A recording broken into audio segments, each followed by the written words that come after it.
Look, I need a shout, no chase. My girl need a wine in the state. My mom need a house for the late. So I got some money to make. They told me I got what it take, so I gotta take it all back. I told them I need my pay. I need my 50 for tax. I done ran low on my patience. Make sure my time isn't wasted. I told them all that I've been real. They know that I cannot face shit. Funny how none of this makes sense. Now that I'm up with an A-list, she tryna throw me the K now, telling me happy belated. Got too much shit on my mind. I told my mama I'm fine. I told my girl that I'm stressed, but I'm gonna make it on time. I pray to God for these signs. He know how hard I done tried. Lately I'm looking for real shit, the things that my money can't buy. They don't understand how the shit goes. How they all use you to switch goals. How they all speed when they need some. Then when you need them and the gun goes. They want the money in big rows. They use your name for a quick post. The same ones that told me to quit rap. I saw this shit, man, it gets sold. But for now I need a shot, no chase. My girl need a wine in the state. My mom need a house for the late. So I got some money to make. They told me I got what it take, so I gotta take it all back. I told them I need my pay. I need my 50 for tax. I need a shot, no chase. My girl need a wine in the state. My mom need a house for the late. So I got some money to make.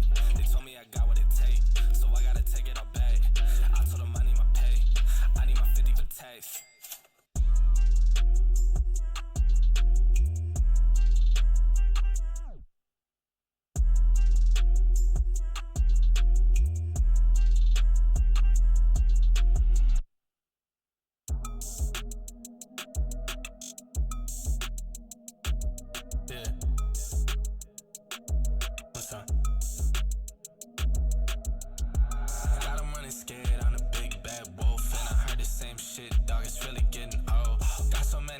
That I can't get it to fold, and I'm only speaking facts, just the truth is being told. Got them running scared, I'm a big bad wolf who I never see the silver lining, only see the gold. I don't speak in caps, dog, everything bold, and I put that on myself cause it's a life that I done chose. I said come through, you can see me on the west side. Now it's funny how they walking with their chest tied. Ooh, I heard him talking numbers, but he just lied. Thought I told him that's the shit that I can't let slide. You gon' make me say it again. Do this shit for my family, I seen them do it for trends. I done told too many girls that we better as friends. I done told too many men we can't make no amends, and that's facts. Got them running scared, I'm a big bad wolf, and I heard the same shit, dog, it's really getting old. Got so many hundreds that I can't get it to fold, and I only speak in facts, just the truth is being told. Got them running scared, I'm a big bad wolf who I never see the silver lining, only see the gold. I don't speak in caps, dog, everything bold, and I put that on myself cause it's a life that I done chose. Way I'm moving, I don't see him in a way. Way they talking, I'm not hearing what they say. Got some bands and I bought myself a place. They get a couple and they blow it in a day, but I ain't built like that. They done said my time is up, but it still ain't passed. I done heard what they say, but it feel like cap. Yeah, I took a couple shots, but I'm still intact. Yeah.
Welcome everyone to the third and final day of Battle for Glasgow 2025. Now it's still raining here, but that's okay. We're all dry inside with those PCs and we're ready to kick it off with our last and final game of the event. Now, before we begin, I just want to remind our viewers at home and in the audience that we do have strobing and flashing lights that may trigger those with photosensitive epilepsy. Now, are you guys ready? And let's roll the clip.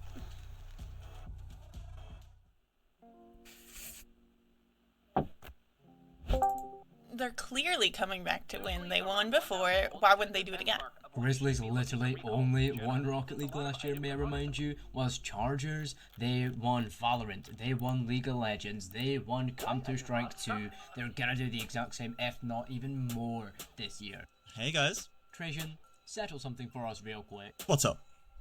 Tell K-Serene that this BFG is gonna be another sweep for Chargers. You're out of your mind if you think the Grizzlies are going down without a fight. I don't know. I think the Strathers could finally win it this year.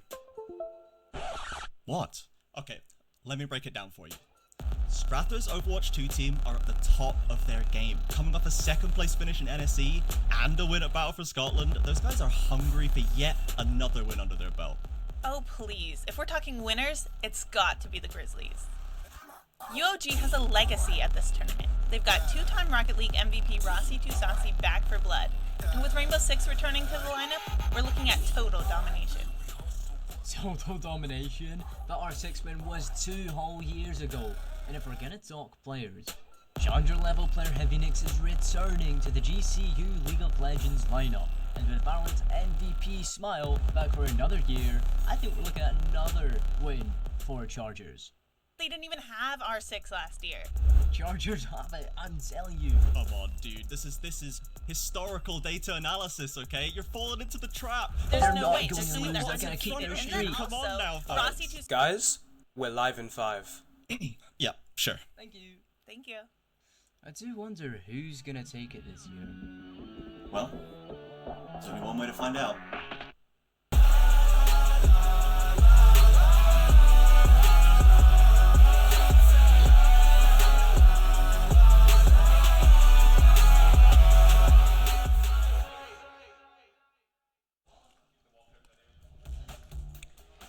That's right, BFG 25 is back. We're here for our third and final day, and we have one more game, Rainbow Six Siege. Now, those of you who have been following along our 3-day event, you know that we've had a lot of fun games. We started day 1 with Rocket League and Valorant. And of course, yesterday we had some League of Legends and Overwatch 2 action. And of course, special guests along the way to join us. Well, now it's all down to today. After the first 2 days, we ended the score. Grizzlies have 6 points. Your Strathers have 4 points. And of course, your GCU Chargers have 2 points. So that means there's still a battle to tie for first. And there's also a battle to tie for second. So it's all going to come down to what the Strathers are going to do in their 2 games. That's a lot of pressure, but I think they might be up for it. So really, really, really excited. And then, of course, after we're done with Rainbow Six Siege, later today we have the exclusive coming back Advantage State for some FGC games. But we're going to have to get into Rainbow Six to see who will be champions and be crowned your BFG 25 champions. Will it be the Grizzlies or will the Strathers tie? There's only one way to find out. Let's introduce our Rainbow Six Siege teams. They're gonna be sorry they were ever born. Who? All of them. This is going to be a fun match against Strath. Gonna shit on Glasgow. Promise you, why would I trouble you? Yeah, look, you cannot see what's in front of you. You cannot see what's in front of you. Strath, you know, they're like the heavy favorites, but I mean, David and Goliath is a story, and David wins. It's about to get real dangerous. It's about to get real dangerous.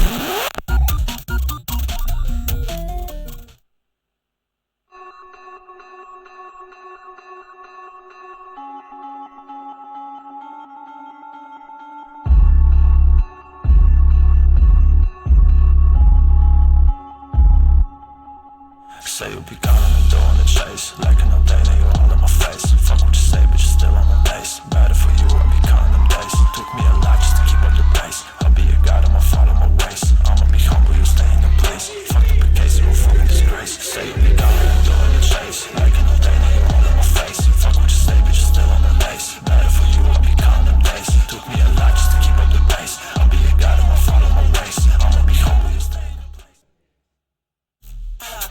Holla, wait a minute, bitch, I'm back. Got my hands around their neck like I don't know how to act. It's gonna be an easy Strathclyde duo. We're just better than all the other teams. Like, it's not even close. Turning up, the price went up, yeah, you could do the math. Absolutely thrash Glasgow in Val, and Cali will be an interesting match to see how it goes this year.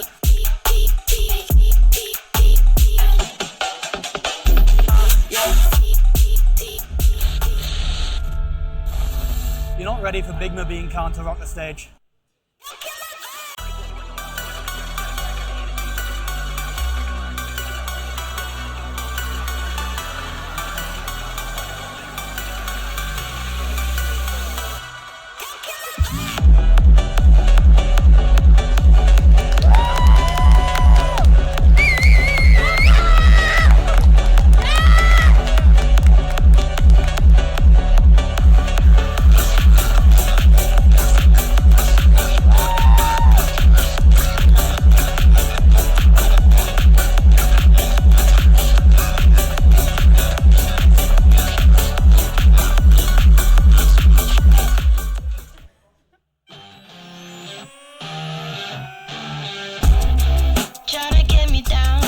We play in a very scrappy way. You watch like GCU run like a really poorly oiled machine, and you watch Strath play like people who haven't showered in a few days.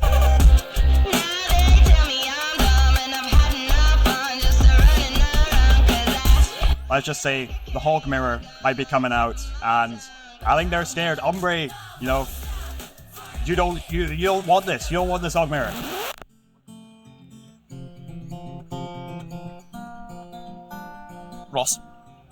Ross, don't watch my mechanics, just watch Ross.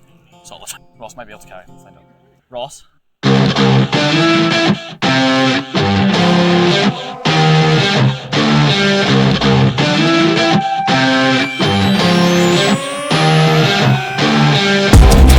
Try to get me down, but then I get on up. Into the sea I drown, and it won't shut me up. Now they tell me I'm dumb and I've had enough fun just running around. Cause I feel like I carry a gun on the tip of my tongue, but now I'm done. No, I won't stop for a minute. Gotta hit the road, gotta get me off the limit. No, I won't stop. Lot on the line, but it all comes down to this. Now, this is a round robin format, so each of these teams will be playing 2 games, so that there's a total of 2 points apiece up for grabs for these teams. So a lot rides on these games. Remember, this is to see who will be crowned your BFG 25 champions. So I'm going to let these teams go get ready, and I'm going to throw it to our casters, Puffo Bob and Lucky, to get us ready for our first match. Hello everybody, welcome back to Battle for Glasgow 2025, and well, Bob, we have had 2 action-packed days definitely, but now we bring back an old friend, right? We bring back Rainbow Six Siege that we did not see last year. No? But it's back, and I am so ecstatic for it. Bob, how are you doing, my friend? I'm doing fantastic in the past few days while I've been visiting Glasgow and Dundee, Scotland in general. I've been kind of Scotified, you could say, and I've been really introduced to these teams, and not even a personal matter, but just seeing how experienced they are, and I'm really interested in seeing what they have to bring in good old Rainbow Six Siege. Yeah, exactly that. You know, it wasn't here last year, and it's here now, so definitely a lot of things have changed since 2023 when we last saw it. So I don't know how this is going to be for both these teams. I mean, we had a little bit of a chat behind the scene, and well, we had a bit of a chat behind the scene, and all the guys there, they're ready to go, and they have been practicing just a little bit. Just a little bit. I mean, even the fans are wanting some PBC in the background. But over general, I mean, the players here are going to be showing off some fantastic strats, some fantastic maps. And in the meanwhile, Siege is all about teamwork and chemistry. And we're looking forward to see how well these guys just nicely work together, how well they can really combine for one. And, you know, for Siege, it all matters about how much of a hive mind playstyle you can really show off. Yeah, definitely. Like, communication, it is a key. You need to be able to communicate with your team properly, and you just need to be able to have a good time. If you don't trust in your players to be able to communicate where they are, what they are doing, it is going to fall apart. And with these rosters, which we will just quickly get on to, I mean, some of them have the same players from 2023, other ones are completely new. So that experience is really going to show in terms of comms. It absolutely will. It will 100%. And, you know, get those scrims in, a bit of ranked matches, I imagine, prior there to this. And, well, Alec, there's just one main question. Siege does rely, you know, teamwork. We've talked about it, yada, yada. But the main part here is going to be, I imagine, even for the teams themselves, the arena, the gladiators battle parts, the map mostly. And, well, for the first one, we're going to be having some Chalet on live. Yeah, Joe, we were talking about what maps we are going to see, and well, Chalet is one that me and you, we both really love, right? Yeah. It's a map that everyone is somewhat familiar with, and will have at least a little bit of comfortability on the map. It's been around for a while. Yes, you know, it's it's a map that I think this audience are definitely going to love. And well, kicking us off today, the Chargers, they're not playing right now, but we do have the Strathers and the Grizzlies who are going to face off on Chalet.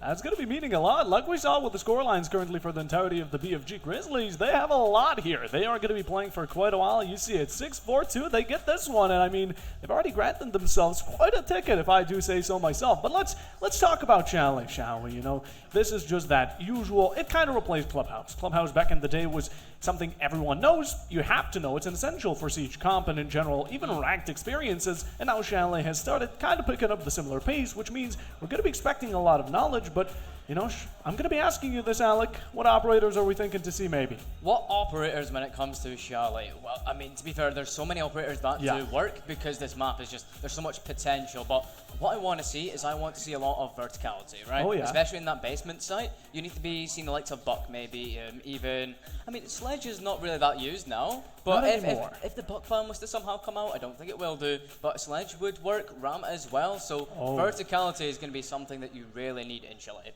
Oh, Ram is definitely going to be there. I'm hoping to see some Ram, maybe even some Fuse. You know, who doesn't love a bit of cluster charges just popping off left, right, and center?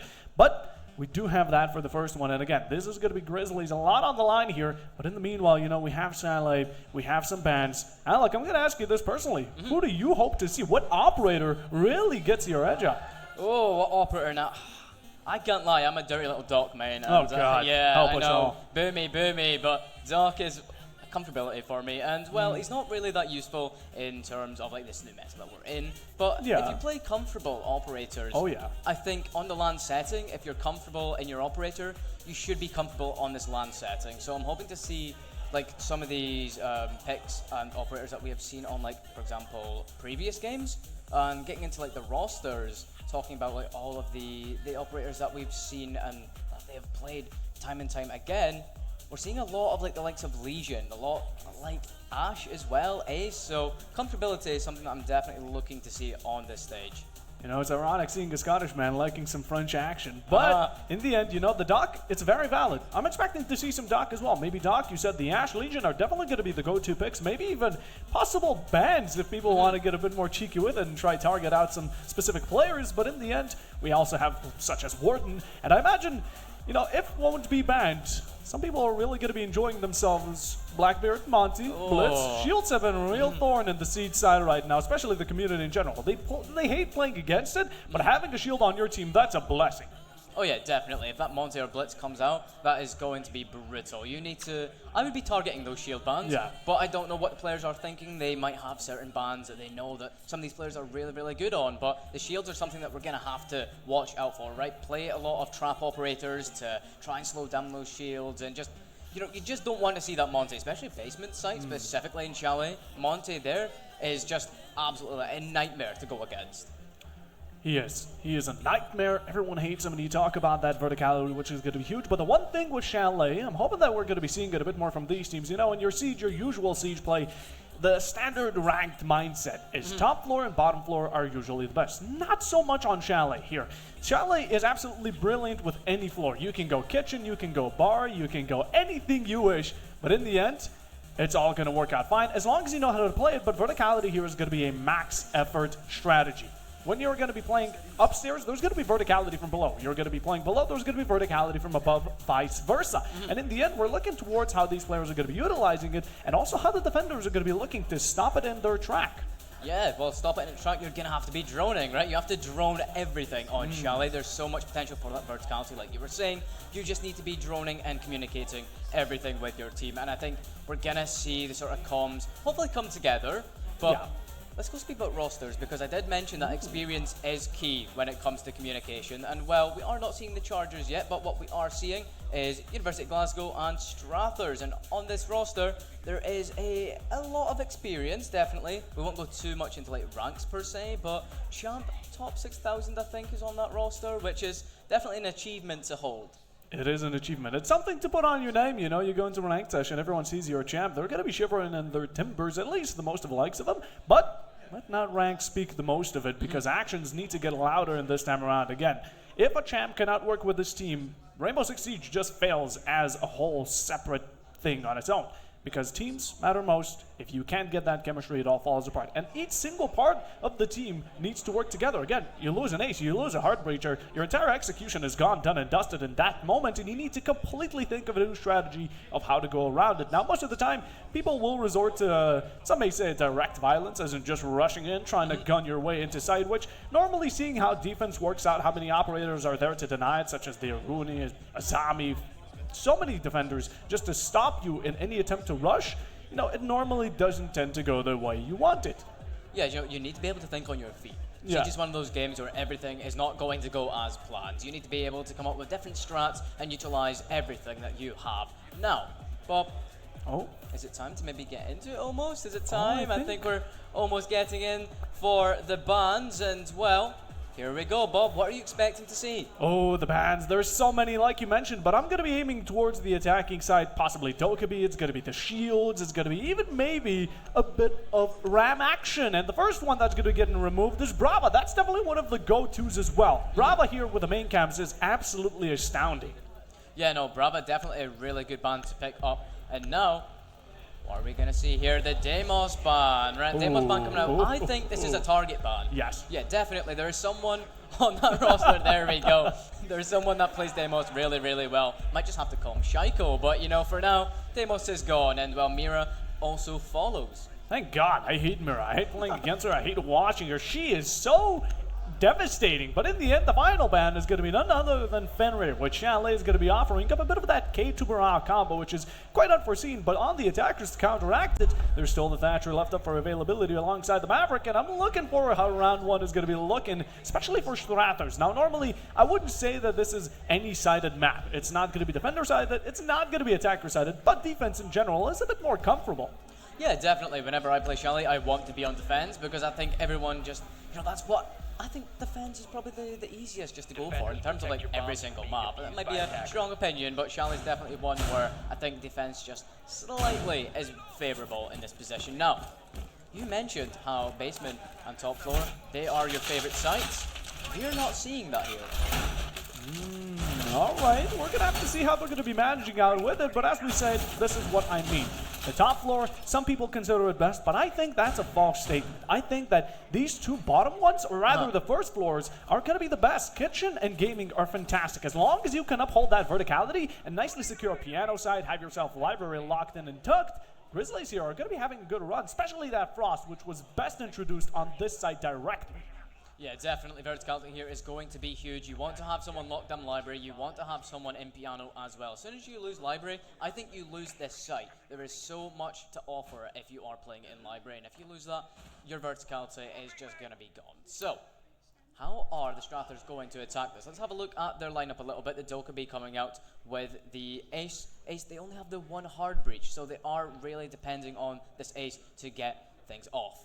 There's one thing I'm worried about. It's the fact that Grizzlies here brought a Jaeger, but Strathers have themselves a Capital which bypasses the ADSs. The Wamai, on the other hand, would have been a perfect pick here for the top floor defense, especially if you have a shield on top library stairs, as though Strathers can nicely bypass it with a Flores, or as we see it currently, a Capital, which has a bit of an easier job just to nicely flame anyone from trying to hold that upside. But Grizzlies, I do like their extension. They're going to be holding it a bit more kitchen side and trying to deny Strathers from even approaching the vertical.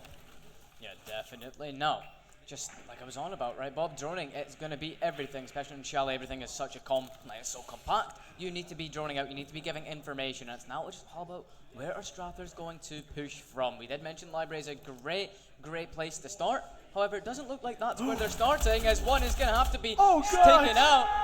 TJ Scott, the Legion, caught just by the skin of his teeth. And that's going to be even more dangerous, as now one of the players here from Strather is going to be Matra coming in to try and swoop him the entirety of this first floor surrounding side, looking to shell in the defenders into their own base. But in the meanwhile, missing out on those shots. Scott, that's not going to be the best of looks in the end. It's also going to be breaking away those extra coups that would have kind of come in quite handy in the later match. But currently, Strathers, that's going to be their opening. And Grizzlies, we need a bit of a response here. Yeah, definitely. Do you know what? I don't think they expected for him to come from that solar side at all. Because you think of this site and you think, oh, Library, that's where they're going to push first, right? They want that verticality. No, Strathers have decided we're just going to throw a spanner in the works and we're going to push opposite side, and the Capital already looking to commence onto site. That's going to be 1 for 1, an eye for an eye, and Grizzlies are back in their A game, while in the meanwhile, Scott, I'm imagining he's going to be loving playing those cameras. Same goes for Strather. There's Tra right now, who's going to have to nicely back off on drones, maybe have a bit of flank denial, but in the meanwhile, the attackers are having a real rough time to enter towards this verticality. This is going to be the jump. The Frostman not going to be double-decking it. Will, an interesting way of approaching, but right now, that's a gunfight. Going to be Jaeger taking a fantastical shot from Pinnacle. He gets one. It keeps on dropping down, and Strathers, like dominoes, they fall. It's all down to the final through Mitters and Arcestic. Will have to upkeep this type of momentum, but I don't think that's going to be kept for too long, as the first round goes to Grizzlies. Yep, really nice response from the Grizzlies there. Yes, they lost one first. They didn't have that man advantage, but they were able to regroup, take top floor, and just kind of focus that there. They knew the Strathers were going to push there eventually, and everyone thought, you know what? We're just going to position ourselves really well. We had one playing Mez, there was one piano, there was one on those blue central stairs. It was almost just like, right, let's isolate fights here and let's just end this now. And that's exactly what Grizzlies have done, and that's why they have taken that site. Now, moving to bedroom, it's a different story. It definitely is, and we're probably going to be seeing some 6 picks for a second there. We spotted out the Fuse being picked out, which would have been a great counter here if the same site was in play, but that no longer stands. Top floor, I'm imagining there was supposedly to be a castle, but I guess it's going to be the Izami alone to try and suffice for it. The Frost being kept is definitely an interesting addition, but Grizzlies, the second they pucked out on that Cade, the Izami and Valkyrie alike, you know they're going to be having themselves a really good time. Yeah, definitely. That Frost is probably going to be such a surprise factor. If these mats stay late game, I don't think the Strathers are going to be looking for those mats. They're just going to want to charge on in, plant, and then get it over with. And if you're not paying attention and giving the respect to the trap operators like Legion and Frost, I mean, you might practically just say goodbye to the round. Absolutely, and just right off of spawn here, we can notice that the push from Strathers is going to be very trophy-headed. And in the meanwhile, Solarium probably going to break open those windows, get yourself that easy breach as the ace. And in the meanwhile, of course, it can't be as one-dimensional as that, because Grizzly can then just hold 2 doors and absolutely ruin the entirety of the strategy. But no, I'm imagining Balcony is also going to be in play. Maybe a bit of library take to deny that piano rotation. We're just going to give it time and let time tell what's going to be happening. Really, both these teams just kind of feeling each other out at the minute, sitting on site, but there's a little bit of damage being taken off onto the Capital. There is an early engagement, but no one has fallen quite yet, and the drones are coming out, so intel will be flowing through the Strathers at the minute. Grizzlies, they're just going to have to sit at bay, wait for Strathers to push and isolate fights, and that's exactly what you're seeing here. That's the drone in office. That's going to be the first one taken off. Nitra is going to be losing his life in the process. That's a flatline first. Grizzlies again going to be opening it up. Earlier, Strathers were managing to kind of deliver these opening blows, but no, that's going to be traversed over to the side of defenses. Now they're going to be holding up their own and also taking out the Capital, which will be that execution operator. Yup, taking up the Capital automatically just takes away so much utility. The smoke, the fire, it is gone. You cannot use that. Now Strathers have to think on their feet, and that's the beauty of Siege. They have to realise, we don't have this util. What are we going to do now? Now, we do see the players kind of starting to push Solar, but nothing has come of it as of yet, and there is a little bit of damage being taken off of that Azami. It's almost time before Grizzlies lose one of their own. Strathers have completely reverted to this library side. They want to go for the breach. They lost the Capital, but that still allows them to open up a lot of windows of opportunity, especially being this fluke balcony. This is going to have a really huge hold over this library side. But again, Grizzlies can just hold it. They can wait patiently for Strathers to come into their own swooping hands lovingly and bear hug them till death. That's what's been happening in the first one. And even though Dokkaebi calls and line and like are going to be nice, this is where the shots are going to get a bit more hot and heavy as Tankyo taking heavy damage. Yeah, you know, Grizzlies, they are able to hold library, but it doesn't look like that's going to be the case, as they're going to have to be forced out of it, and engagements are going to have to happen very quickly. 50 seconds left on the clock. Strathers, you need to push in now, but it doesn't look very likely in their favour. 3-3 right now, but definitely they don't have the best of positioning. They're just kind of stuck here on this balcony side, and time is not in their favour. The C4 comes out as well, taking a little bit of damage off. It's not looking very likely for Strathers unless they can pull something just out of their hat. There's one already in sight, and that's going to be two taken off the board. Shattered to be left alone as the final to stand against Lion and Dokkaebi. It's a rough battle here, but the second that information is going to be out, it's going to be a tough one. Looking for the 1v1 positions is the best you can possibly get out with here as the Valkyrie, but can you possibly find that there's going to be one other rotation? You get the headshot and one more stands. The Deagle out. What confidence must be held here by the final one, but Shattered looking to shatter some hopes here from the side of Strathers, as one single shot is going to be enough to finish the job. He's right behind you, but he does not realize the shot's there to tell you, and Grizzlies will be winning by the mercy of time. Yep, time was on their favour, and that Deagle, that was looking very dangerous there, but you know what, luckily they just get away with that one, and that got a bit too close for comfort for Grizzlies. They definitely had the better positioning, but they just pushed a little bit. There were too many silly fights. They didn't really need to take that many engagements that they took, but it's fine. They got the one under their belt, and now, like I was going to predict, they're going to head to basement, wine cellar, and garage. Now, I'm expecting to see a shield come out from the side of Strathers, but it doesn't look like that's the case. Shield here definitely would be quite useful if you go for that main breach, but I imagine that Strathers would want to take a double side. Maybe two breachers here. We see the Thermite, possible Ace to be switched up here. The Thatcher, I imagine, is going to be kept, but not needed as much if we're going to be going for the verticality alone, since you can really take out the Bandits or the Cades alike if you have that fuse on its own. Maybe you take over the side of a Fireplace, and in the meanwhile, just go for them manually. You don't really need to complicate it, but having an Ace on the other hand, just going for trenches, nicely digging down to a Vine side as well to get a second breach here is when we really start applying the pressure on Grizzlies that they really haven't been feeling as of current. Yeah, that verticality we talked about, that's what we want to see, and well, we're going to see it, but now how do Grizzlies respond to that? They need to have someone maybe playing Mez to stop that ramp pushing in and getting any verticality, and I think that's what's going to happen here with the dining room hold from Legion. Get the head holes in the wall, play into that room, and just try and stop the verticality coming out from the ram, because once that line of sight is open and available for Strathers, they're going to utilize it, and it's really going to throw Grizzlies off. Ryan here has been really loving the Jackal, absolutely fantastic. And again, this isn't a map that necessarily is huge like Cafe or Consulate, where clearing out roamers is a real burden, but the Jackal really helps out with speeding it up, having yourself some time be saved. Although I'm loving to see that Strathers would prefer to save some time on the execution. They get to it very quickly, but they just can't really pull it off within the lovable time, as that's going to be the first to fall. Scott is already taken out, and this Legion has been catching strays. Another one possible for the kill, and that's Beelzebub. A second here for Strathers.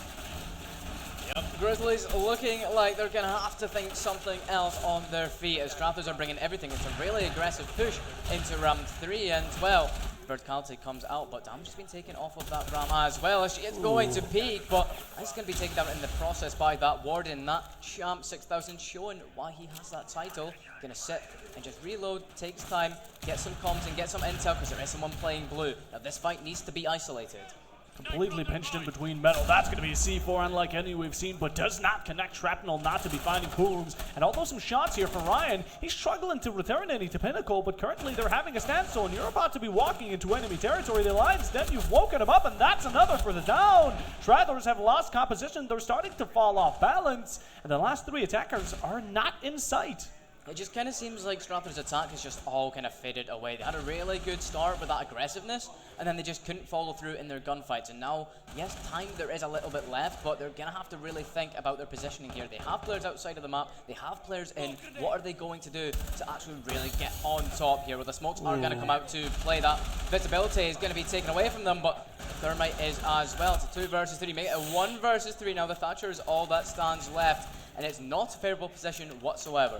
The largest mistake here made by Strathers is allowing the Warden to use his gadgets. You smoke, you lose visibility, but no, one of the defenders doesn't, and that's going to be allowing Shatter to get away with 2, and 2 will remain for Grizzlies. They were definitely holding it a lot, but Strathers have now lost a major part of their asset. That strength they were holding, the 3v2 they had under their deck, now lost to be found as well, but the section just isn't showing itself, and with 20 seconds again, Grizzlies are looking to have time favor them for a second. The plant isn't going to be anywhere close. You don't even have the bomb on you, and Jose just looking to find 1v1s yet again. The Alta's going to be revealing positions. It's going to be blue side trying to push up towards Vine, but it's a bit too late here. Shattered is going to be the final one, and that will be Grizzlies with their 3rd in a row. Yep, 3rd in a row, a great hold from them, but yet again there was some gunfights that they have lost. And they need to really be working on that and working on that awareness if they are going to get these rammed wins more comfortable. Now, we are going to be heading back to bar and gaming room, which we have talked about. Verticality is such a key factor here. Hold down library, hold down mez, hold down piano, and you should be good to go. And I think that's what we're going to see from Grizzlies. Absolutely. Now here we're seeing Strathers are pulling out a really iconic lineup, especially that Flores and Grim combo. Like I said, if you want to take out the shield on top library stairs, it's either going to be Capital. If they have a Wamai, Flores might be your next pick. Now we don't have a mute from Grizzlies nor a Wamai, so both are going to be working quite nicely hand in hand, but in the end, Strathers, as much as the name indicates and they're good at strategizing, Grizzlies simply outscaled them when it comes down to gunfights, and keeping up the consistency of having a man advantage on that attack doesn't seem to be able to be kept up. Now, just having a look at this lineup here, Bob, Strathers, they're bringing in a lot of intel operators. I wonder if this is a strat they're cooking up. I know that having the Ayana there is definitely a comfort pick for Ryan. That is one of his most used attackers. So maybe, like I mentioned at the start, comfortability is what Strathers are relying on, but you're playing, I want to say, a really weird lineup for this side. Gonna have to see. Now, breaches here aren't necessities. You definitely, again, want to clear that top side, and if Yana's the one to help you do it and keep your Grim alive, it's gonna be great. But I'm just wondering, why remove the Flores? Flores would have been a great asset here, and getting through Shattered Shield is gonna be practically impossible. Maybe Mitra can try and Zofia it out, but again, the ADSs are gonna be blocking you in your path to do so. So Grizzlies right now, they're looking comfortable again. They're still peeking, they're cheeky, they're trying to find themselves these one-taps, and Jose very close to hitting the shot, but an A for effort at least. Yeah, but that means that we're able to get in library side, but Mitra is going to be taken down in the process, and now Pinnacle, the Jaeger sitting there on Mez, knows that there is someone trying to lurk into library. He's trying to hold that down, and while they're doing it, a beautiful job of it so far. Sniper sitting there on blues, ready to just peek that shield, and well, the shot's going to come out, but he knows that it is a clone, and now his position has been given away, so he's not going to fall back as of yet, but as soon as someone jumps in that window, I just imagine he's just going to jump over that banister and take back cover. Grizzlies giving away 2 picks as easily. They've done that before, and will they allow it to be their demise just yet? No, even have a bit of a lead, which is going to be returning it down to a 2v3 position as all of a sudden a double is going to be administered. Looking for that triple, the Warden claims yet again, and all of a sudden Strathers are going to be back on their A game, and there's the smoke. That's what I've been talking about. It's a real mistake here from the attackers. This is going to be allowing Grizzlies to pick it back up, get themselves in the plus, and already the deficit is going to be looking even greater for the defenders, trying to claim their 4th round in a row. I don't understand why you jumped that window there when you have droned that out. You know that he's sitting behind shield. You need to be isolating that fight. You need to be, making his focus somewhere else. So jumping in there from that Jackal was a little bit of a misplay, and now he is just going to hold onto this Mez side, and the drones are going to come out. But ultimately, this is not a favorable position for the Buck. No HP left to your name. 2 players still remain from the Grizzlies, and this looks like it will be the 4th in a row, unless a miracle happens from this Buck. Looks very, very unlikely. He's going to look onto that shield player there. Will take a lot of damage off of Sniper, and as well the Warden falls when Beazle the Frost. 1 versus 1 is the only hope for Grizzlies, as he's going to sit tight in library, and he won't be able to find the kill onto him there, and well, Grizzlies will be able to take their 4th. Not picking the skeleton key on the bug. The shotgun would have quite handily come in, but in the end, it was the expectancy. The Bucks still had a bit of a sense that someone was lurking around that top and just couldn't execute off of it properly. Now, of course, the drone was really causing some issues here for Shattered, but he managed to still managed to get it. Still managed to get 1, 2, and in the end fought against him, wasted some time on the Buck, just dropping him down to that 1 tick of HP and nicely allowing the Frost to finish the job where it was started. But now Grizzlies, 4 rounds in a row. We are going to be having a slight tech pause, but in the meanwhile, it's been quite a dominant beginning. Yeah, the Grizzlies 4-0, that's honestly, I think that's kind of what we were expecting. I was seeing a lot of like compositions there that just didn't really flow.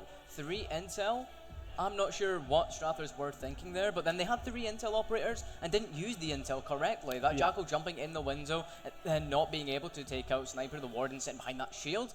That was just a complete misplay there, and it could have put them in a much more favourable position if they played off of the intel that they gained. And now just having a look back here, I mean, Sniper, he should not have been able to sit in this position for as long as he was able to. No, definitely not, but in the end, it is what it is, and currently, that's going to be 4 rounds. The next 2 need to be won by Strathers. If we get a 4-2 split, that's still going to be somewhat reasonable and possibly showing off for a comeback in the following split where the roles are going to be reversed. But up until that happens, I mean, Strathers, we're going to need to pick it up. We've had so many advantages given to us and a lot of mistakes to be punished, which definitely were punished at the time given, but the more of the round that goes by, the worse it seems to get for Strathers, as they can't really follow up against Grizzlies, who have been, again, those 2 peak players, which have been dropping absolute bombs of kills, shells to be delivered, and in the end, the KD, I imagine, is going to be golden, but sadly, we're not going to be able to see it as, I imagine it's going to be a rehost.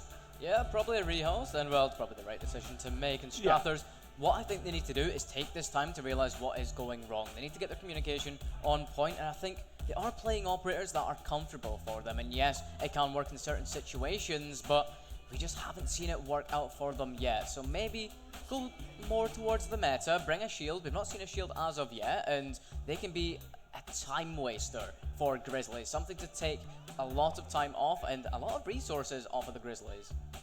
Absolutely. Strathers here have been playing a good lineup. They've been playing it well, unless this prior round, which definitely the switch up was unexpected, but in the end, they can play the strategy. They can see when Grizzlies want to peek into them and kill them on the spot, which is fantastic. Again, they're taking in these first 2, 3 kills at times, but just at the very end, they start to get a bit too cheeky. They want to get a couple of kills for themselves, and that's what ends up being the downfall to them. But as of current, that's only 1 caveat. 2 more rounds here, and we can come back from it. Grizzlies are going to be having a way rougher time once they're on that attack, if you play strategically like you have up until then, or right now, the first 3 rounds that we've seen from you, although it all depends on how they're going to be able to take that up.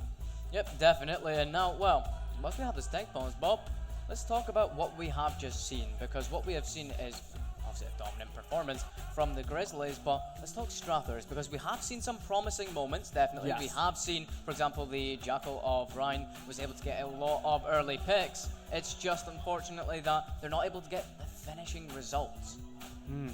They're not able to really push it over the brink, and I think that's that major consistency that we need to see from them. It's just keeping up the tempo. You get a kill, you get 2. Why not 3? Why not 4? Keep on chaining it. You know you have it, Strathers. You just need to lock it in for a couple. Maybe these 4 rounds were a bit of a warm-up, and that's how I normally consider it. You know, the first 4 rounds between teams are them getting used to each other, and I imagine Strathers have started realizing the mistakes here that Grizzlies are putting up. But Grizzlies, they have some powerhouses. Those shots have been quite nasty at times. Yeah, definitely. Strathers are definitely going to have to take this time, realize what have Grizzlies been doing so well and how can we stop that, because they've just stopped them in their tracks almost every single time. Strathers, you have a lot of potential. We have seen that. We have seen so many fights that have been great.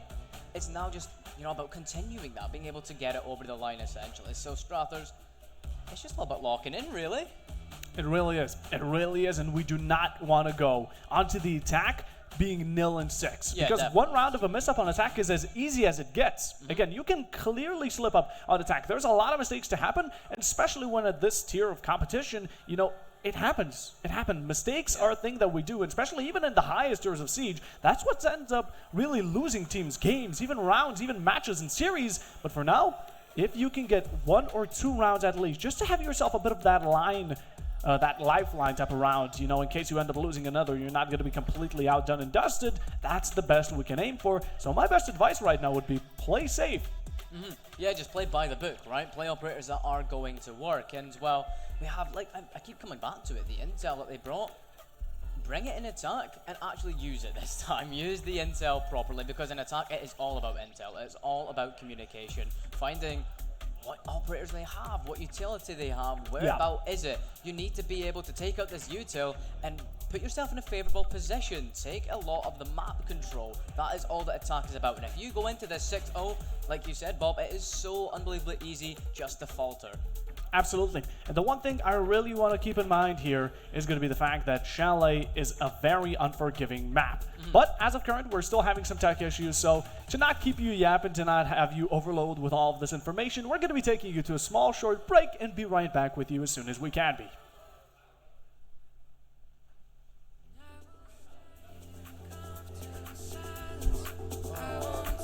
Typical.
No, they put it down to 2 minutes and then realised that we were first.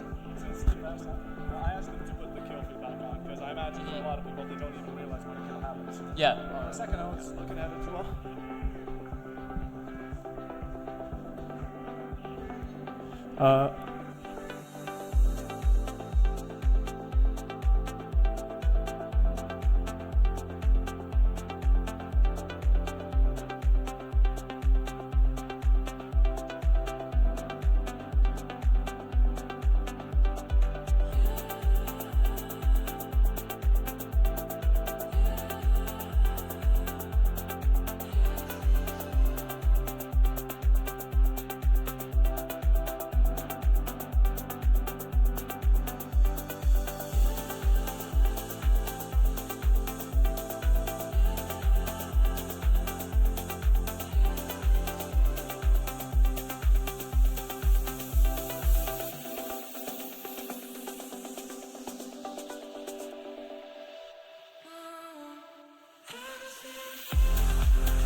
A bit of a break just to get you back rested, to get your eyes off of all those colors popping at you. And, well, we're going to be back, Alec. And how are we feeling? You know, Grizzlies were quite dominant, but now we return with the hopes that Strathers might be able to get us a bit closer to overtime at least. Yeah, definitely. Having this little bit of a pause, it's hopefully been favourable for Strathers. Hopefully they've been able to yap a little bit about, you know, new strats, what's going wrong, what's going well, and well, let's see if these new strats that they're cooking up are going to play out well in game. Now, 4-0 to Grizzlies, definitely not a favourable position for Strathers, but what we want to talk about is the lineup that we're seeing here, Bob. So please Strathers.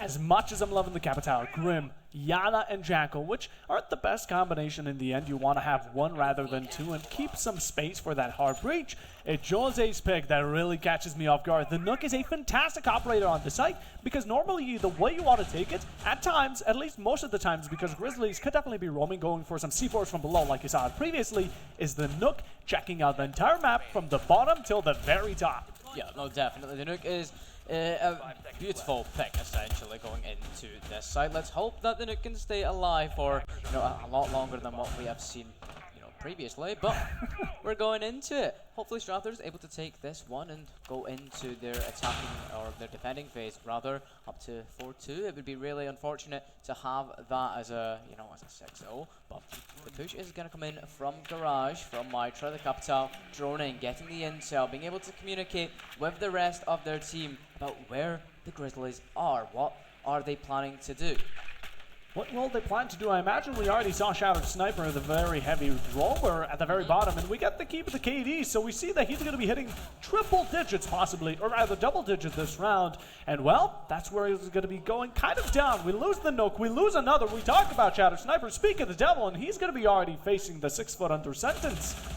Yeah, the Nook is gone, but so is the Legion as well. Scotsman taken out by the Ayana, the comfort pick. It seems to be working well for him at the minute. And now looking on to Mej, trying to push in there, but the Legion goo mines are going off. Going to take a little bit of damage. Give that sound cue out for the Grizzlies, even though they already knew there was players out on balcony. But it's a nice little reminder as well. One is going to fall as well. The Capitale will be picked off of blue, and Pinnacle doing a great job of holding down Library, holding down the stairs, holding down Mez as well. Quality, we talk about it as 3 are dropped for 3, and in the end it's going to be delivered down to this 2v2 situation. Strathers, you have it in the back. That's a shot onto the Izami. Not going to be connecting the bullets at their best, but that means that Pinnacle is the last one to stand out of currents, and you can sandwich in on them. Don't allow these 1v1 situations. Let them get close. Play together, and don't play alone, because if you do, that's exactly what we're going to be seeing. Pinnacle at the top and looking to claim the last one, and what matters most is the fact that there is no diffuser on the final player here, and he can simply just keep it at bay, just going for a bit of a loop-to-loop, and Strathers here are going to be struggling not only HP-wise, but to find the exact location the Pinnacle currently holds as he gets the final shot in Grizzlies 5 rounds in a row. Yeah, what I want to talk about there, Bob, is that the fact that there's still so much time remaining left for Strathers. They could have rotated around. They could have communicated a little bit better and say, hey, look, this push onto blue is not working. Let's fall back. Let's rotate. Maybe let's go up solar and let's kind of throw them off a little bit. There was still plenty of time to figure out something else, and well, they just didn't do that, and Grizzlies were able to lock down the rooms that they were in, and they were just able to clear out Strathers. Going into round 6, back to basement, back to cellar, and again, I was hoping to see a shield here because it might work out in the favors of Strathers, but it doesn't look like that's going to be the case. The Ayana still stays, there's a line for even more intel, and there's even that Jackal as well, so the communication intel definitely should be there. It's just whether or not is it actually going to be there, you know? You know, there's definitely priority picks we want to focus on when it comes down to these lineups. Again, information isn't bad, but it could be better. Of course, if we go for that Thermite, again, the Thatcher combination, pick up a Maverick, something that you can really shut Grizzlies down, because Grizzlies have been going for a very roam-heavy strategy. Although some players stay on site, they end up reverting to this top floor a lot of the times, which again, Strathers, I'm loving to see the Yana, I'm loving to see the Jackal. A bit of Nomad would never hurt. Maybe something for the flank watch, and what I'm loving to see from our Kestic as we speak of them, it's going to be the Thermite switch. Yeah, I'm loving the fact that there are now 2 hard breaches, because if one falls, you now have so many other options still left remaining that you can still open so many walls. You can open the hatch. It's going to be beautiful, but you need to keep those 2 players alive. I'd argue they're the most important players to stay alive on this basement site, because everything is so compact in, and well, the hard breach denial is out from that cage, so we are going to have to see the likes of the Ayana, Lion, and the Flores clear those claws so that the Ace and Thermite can do their job. Yeah, we can already spot some of the Grizzly players upstairs lurking around, but Strathers, what they're going to be focusing on is opening up this breach, trying to deny as much rotation as possible. Taking out these Cade Claws is going to be a necessity, and I imagine that's going to be one of their priorities, but Flores is not the one for the job. You'd want to have a Thatcher, and while as much as the Cade loses his life in the process, the Cade Claw is still upkept, meaning Grizzlies still have a couple of obstacles here. Yeah, definitely, but time is still in their favor. These players can still go find those claws and can still open that wall, but is it maybe worth throwing a couple of these players, somewhere else to throw off the Grizzlies line, scan is going to come out, but I don't think it is going to catch anyone as Grizzlies, they're locked down on site. They're just waiting for Strathers to push, and that wall has been opened, so now a lot of visibility for Strathers, but Grizzlies can also return the favor. It's been quite religious here. Strathers have kept on killing the Grizzlies, the first two players, every single time. But just the fact that they haven't been able to keep up has really been their demise, the downfall of them. And Strathers, let's see at least one. That's going to be a pre-fire, but punished. A second one here coming out, and Grizzlies, they're starting to falter one after another. Do we get to see another? Yes, we do. That's going to be Maestro taking off the board. And Strathers, not a single casualty to their name. The plant is going down. The last one to be behind. It's going to be spotted out due to Jules's death. Spotted by the Rat Pain in the final shot. Strathers take their first round. A beautiful round for Strathers. There they were able to do everything perfectly. Yes, you know what? They knew that they needed to get that wall open, and they finally went, you know what? We need to find those claws, and they did. The wall opened, the shots were there. Strathers, they finally got themselves a bit more composed, and we were talking about how the lineup in their favor.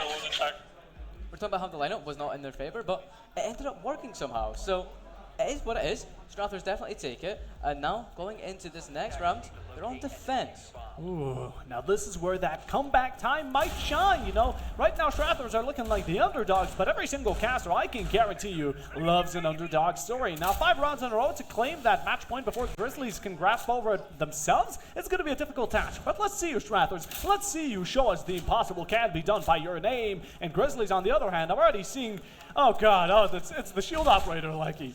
The Shield of Blackbeard coming out, the Ying as well. This is honestly just an absolute toxic lineup of operators I'm seeing here, and if Strathers cannot do anything against this, they're just going to go absolutely crazy. They're going to go into sight. I'm expecting aggressiveness from the side of Grizzlies. How is Strathers going to be able to counter that? They have brought the Mozzie and the VAP for the intel, but are they going to be able to act and communicate fast enough with that intel for this aggressive rush, which is probably going to happen, maybe start in Library? Yeah, absolutely. The one thing I'm surprised I'm not seeing here is the Legion. You mentioned it's quite a comfort pick for most of these players here, and Legion would have been a great counter to Shattered here, because we've seen Shattered. Him on the Blackbeard is just a deadly combination. It's a formula that you really can't solve, and in the end, we're going to have to see how Strathers here manage to do out with it, especially Scott seeing if it comes out to be this character being alive till the very execution, just chucking those Candelas. Strathers have absolutely no way of countering it out, so currently, this Library hold is going to be your best. Yeah, what Strathers need to do, they need to take out that ace. They need to make sure that Grizzlies cannot open, any more walls. They can't get any more line of sight. And well, I think that should be the first one that they find, but beggars can't be choosers. Strathers, they just want to have that man advantage, and Sniper is going to lose a little bit of HP, but he still stands, so that shield is still going to be in play as Josie's looking onto that balcony, trying to find anyone that he can get his hands on. The Womai not going to be able to finish anyone, but put a lot of pressure on Grizzlies, and they're going to have to be thinking, where do I push? What do I do now? Because I'm being shot down, but Sniper, that shield, is not going to be in play for much longer. He is going to fall, the Gridlock as well, losing a lot of HP. The Deagle comes out to play. Beazle is taken off of the field, but Scott, he has been taken out, but he has taken out another one. And well, Grizzlies, they're just caught lacking. That's an absolute bloodbath there for a second, but Grizzlies pushed too far up ahead, and well, all of a sudden, Strathers are going to be the one punished for it. Grizzlies went in jumping through windows, hoping to get kills, but the Double Deagle managed to pick them off one by one, and in the end, up from the back, the final player, this Pinnacle, specifically him, managed to sneak up, stab Strathers in the back, and now they've regained some sort of quality between the two. The Mozzie drone going to be nicely in hack, and of course, denying some of this utility and possibly even information for the side of Grizzlies. What matters is the fact that we have time. But Strathers, we have no players. It's 2 against 1, and currently the last one, Jose, it's all on to their shoulders. Yeah, all onto the shoulders of the Womai. He is being droned out by Pinnacle. That ace is going to be able to act on that information and hopefully end this one very swiftly. 45 seconds left for Grizzlies to do something, but the man count is in their favor. Womai just going to sit in the corner of office looking out onto Piano because he knows one is on balcony. He knows he's going to be pushed from Piano. It is all just about when that is going to happen. The Grim Bees are going to come out, try to get any information. Not going to find anyone, but the drone will be coming out to play as well. Is there a lot of time left? The diffuser looking to be planted right under Jose's nose unless he can stop it here. He knows that it is behind this wall, but he's playing very, very patiently. He just needs to act now, and he's a bit too patiently. No, Ace is going to fall to 1 versus 1. Pinnacle has to be the one to put an end to this, but the diffuser has been planted, so it is in his favor.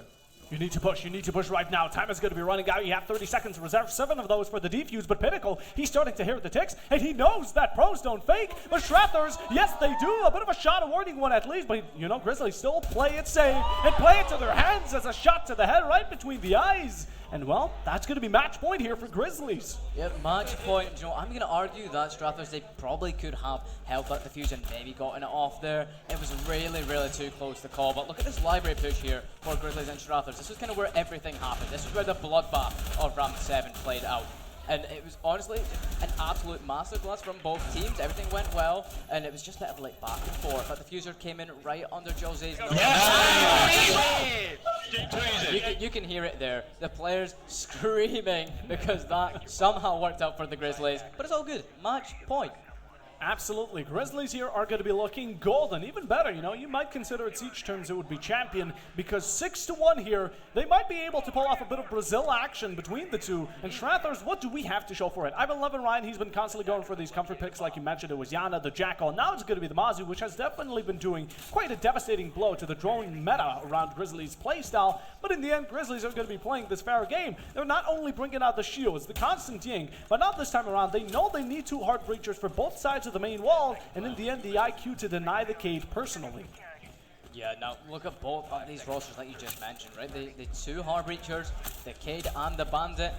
They're going band for band a little bit here, right? Because no matter what, Grizzlies are going to have a really hard time getting any wall open unless, you know, like they have the IQ. If the IQ can utilize her ability, it should be over. Tankyo trying to seek for some support here. Gonna go on the drone rather to help out the fellow comrades. And right now, I imagine this Ying has already scouted out the Kate Claw, the bandits alike. But Strathers, as much as you can fend them off, we're gonna need to see a bit more roam. Banking in and nicely tanking this site yourselves and trying to fit all the defenders in it might work for the late game, but currently you need to spread yourselves out. Waste some time from Grizzlies and don't allow them easy entry. Yep, just need to work on that positioning. Make sure that every person is where they need to be. Drones coming out for Pinnacle, just droning that top floor, being able to communicate with his team. Look, there is no one top floor. We are able to push from here if you want to. However, it looks like, from the looks of this drone here, IQ is looking out into push cellar. Diesel's already found himself in that small garage, and Ryan has found himself 6 foot under as the first victim to Grizzly's gun, and that's going to be that ram coming in beautifully. The bandit's already going to be out, and I imagine the Thermite with the Exo is going to be sprinting over to the breach, but Diesel losing his as well. Grizzlies, they've traded out 1 for 1. I don't know how comfortable I'd be about that Ying, but if we can get the second, more the merry, and the third one to follow, Valkyrie falls as well. Strathers are going to be on their hind legs with Josie and Matters, the one to carry them, possibly. Yep, Strathers, they just need to absolutely work together right now. 2 versus 4, not a favorable position whatsoever, but isolate fights, make it easier for yourselves, and take that man cam out from the Grizzlies. Now the shot's coming out from the Izami, they're not going to be able to land, but at least that we know where the Grizzlies are positioned. We know they're coming to push in cellar, and well, that diffuser is going to go out onto the floor, and well, it looks like this is all over unless Vitor has anything to say about it. Won't be able to land the shots onto the ace, and the Thermite is just going to swing around the corner, finish him off, and well, Grizzlies, they come out victorious. Grizzlies here taking it 7-1 in absolute fashion, and that was dominant to say the least. They showed off that they can really work as a team. In the end, they played it by the book, as we called it. They went for the breach, they nicely cleared out the top floor, they ascended, or rather descended to the downstairs site, and then held the planter as everyone walked into their guns rather than them needing to push, which shows that the defense really has been a bit more of that aggressive end here on Chalet, but in the end, there's always a winner and a loser, and for the first matchup here, Grizzlies take the cup. Yeah, pretty comfortably as well, and what I want to talk about, right, is how like the two teams differed. They differed so much in their play styles and the operators they picked. You know, Grizzlies played by the book, like you mentioned, and what I liked about Strathers was they played differently. They played to their comfortable picks. They played on a lot of intel, but unfortunately the gamble just was not worth the risk. Unfortunately, playing by the book is probably the best thing to do in Siege because it's proven to work. Absolutely. And at times, you know, Strathers, we would have loved to see them play a bit more passively. Wait, be patient. But in the end, that's what ended up being the downfall to them. They could not commit to it, and sadly, that's what ended up being that con to their pro. And in the end, Grizzlies, they've had some decent rounds. Even though Strathers as well, they were putting up quite a fight till the very end. Some of these rounds got way too close than they should have, but just not having that consistency and not being able to finish what you start, that's what ended up getting to the most.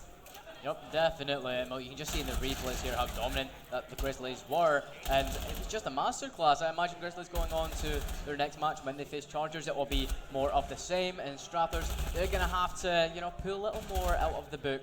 Go back to the Siege Basics 101. Go back to that and just realize, okay, let's just resort to what works. Absolutely, there it is. Everyone's excited here. I mean, Grizzlies, they take it. They've gotten themselves already a good start, and they take it against Chargers.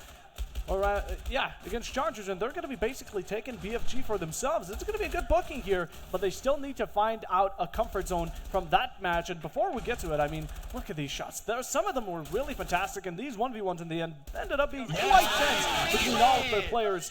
But for sure, what ended up being most of the showcase of skills. The difference between these single players, especially players such as Shattered Hope, who ended up absolutely going off at times, which possibly shouldn't have happened, but it did, and that's what matters here as Grizzlies. Dominant performance. Very dominant performance, and we're going to expect the same going on. And now, Bob, what I'm going to say is I think we are going to throw to a little break, you know, let everyone rest up and, well, get back and get ready for more Rainbow Six Siege. So, sit tight and we will see you very shortly.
Look, back and I'm better than ever. I think I got a vendetta. Oh, now they call me, I seen them. All of those times getting severed. I told them all I get let up. They get not taught to be never. Give me a shot and I swear I shoot like Berettas. Yeah. They getting nervous, I seen it. What I seen, you wouldn't believe it. They say they want it, I need it. Damn, I'm going dumb like I dropped out of class. Get in my lane and I'm going right past. I turn it up, watch me go to the max. You ain't in first and you know that you last. I thought I told them I'm coming right back. I got a flows like it came from the tap and I came from my city, that's right on my back. Back and I'm better than ever. I think I got a vendetta. Oh, now they call me, I seen them. All of those times getting severed. I told them all I get let up. They get not tired of me never. Give me a shot and I swear I shoot like Berettas. Back and I'm better than ever. I think I got a vendetta. Oh, now they call me, I seen them. All of those times getting severed. I told them all I get let up. They get not tired of me never. Give me a shot and shoot like Berettas. That's how I shoot. Lately I'm driven like I'm on the road. They in my lane, I got told on the move. Now that I'm popping, got too much to lose. Look at the numbers, got nothing to prove. I'm in the city, just me and my crew. Told me I'm sick and I know that it's true, but I'm still gonna boss like I got a flu. Yeah, run it up, I told them that I'm coming back. So let me get all of that. Time is now, I'm coming around to get a check. Said I need my taxes back. Over time, I'm getting mine, so get in line. And it's with no respect. That I told them all I'm about the ball, getting chips. Feeling like Kobe Shaq. Back and I'm better than ever. I think I got a vendetta. Oh, now they call me, I seen them. All of those times getting severed. I told them all I get let up. They get not tired of me never. Give me a shot and I swear I shoot like Berettas. Yeah.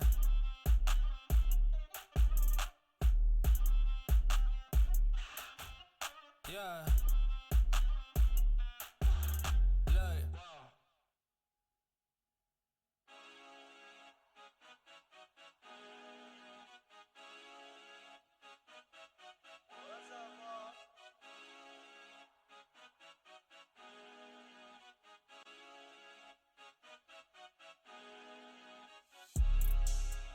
I'm on my prime, I'm feeling like Steph. I get my shot and I promise it's wet. Waited too long, but I told him I'm next. I need my bag, just want me to check. Cable was mine, I ain't taking less. I told them all I'm as real as it gets. Champion shit, dog, I'm cutting the net. I thought I told them I came for my spot. They told me time is like money, that's why I done made it. I swear that I spent it a lot. They never seen that. And here we are with the lovely interview section that you all love to see because, well, Grizzlies coming out with a 7-1 means we need to interview the Grizzlies. And, well, who better to do it than Pinnacle? Pinnacle, how are you feeling after that dominant performance? I'm really happy with my own performance, really happy with my team's performance. I think we executed properly and everyone that played their positions played them well. There was not a lot of communication where we had to tell each other to move positions. We were kind of playing on the same wavelength, which is good to see going into map 2. That is fantastic. It was absolutely brilliant to witness it, but in the end, you ended up going to Chalet, which I imagine, was that a thing you were looking forward to, or was it maybe just like a side quest? Chalet's a weird map that's been in the pool for so long that we've played it a bunch in like NSC and Newell, but we've not really made strats, we've not scrimmed for it. It's a map that I don't personally prefer. I'm kind of bored with it at this point. Yeah. Like we'd have preferred a different map. Consulate was up there, but in truthful, Chalet is a really nice map that we all know. We know where we're supposed to play, and it kind of helps with that learning and playing on the same wavelength because we don't have to tell each other where we are. Everyone knows, like, I know Connor, he will be on my library stairs, I don't have to worry about that. I know Ash will be in my library, I don't have to worry about that. They're where they're supposed to be, and it means I don't have to worry about those angles. It's so much better than like a solo queue or a ranked, and the communication is on point. Yeah, speaking of solo queuing and ranked, I'm imagining you guys had any preparation before going into this, or you want to talk about how well you were prepared? We didn't really prepare, obviously, with Ash playing Valorant. And a couple of days before, we kind of threw scrims at the window. Connor and me and Taylor were just back from exams, so all of us are pretty tired out, got some sleep, and that was the kind of strategy. We played like a Siege Cup before this, and that was we won that, and we were like, okay, we're feeling good, so we may as well just go into it with a couple of vibes and half decent coordination. We kind of, like I said, we knew we had the rough outlines of a strat, but once coordination broke down, we were like, okay, we play it by ear, and we're very good at playing it by ear, fortunately. Absolutely. And just one more thing before we head off. The next match you're playing against Chargers, is there any warning you want to give off to them before we cut it to break? Chargers, they've been talking a lot. They've definitely improved from the 2 years ago. I won't be as free as it was 2 years ago. I'm expecting a good game. We really like Nighthaven. We hope they do too. We want a good game. Absolutely. Well, that's it. That's going to be your player from Grizzlies. They took it home for one. Can they do it for the second? We're about to find out after this short break.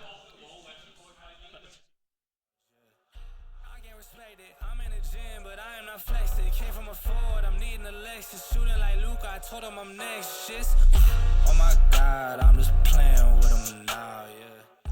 Oh my God, what she saying, say it loud, yeah. I can't respect it, I'm in the gym, but I am not flexing. Came from a Ford, I'm needing a Lexus. Shooting like Luke, I told him I'm next. Just, shooting like Luca, said that I can't, but I told him I do it. Up in the morning, I sweat it is brewing. Hitting these goals like I play for the Bruins. Thought that I told him I can't, but was mine.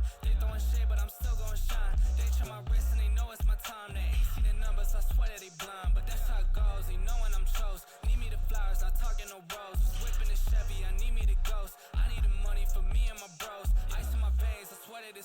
They know when it's heat, it's like right out the stove. Way that I'm shooting, they think I'm a pro. I told them so much that they really should know that's real. Oh my God, I'm just playing with them now, yeah. Oh my God, what she saying, say it loud, yeah. I can't respect it, I'm in the gym, but I am not flexing. Came from a Ford, I'm needing a Lexus. Shooting like Luke, I told him I'm next, shit.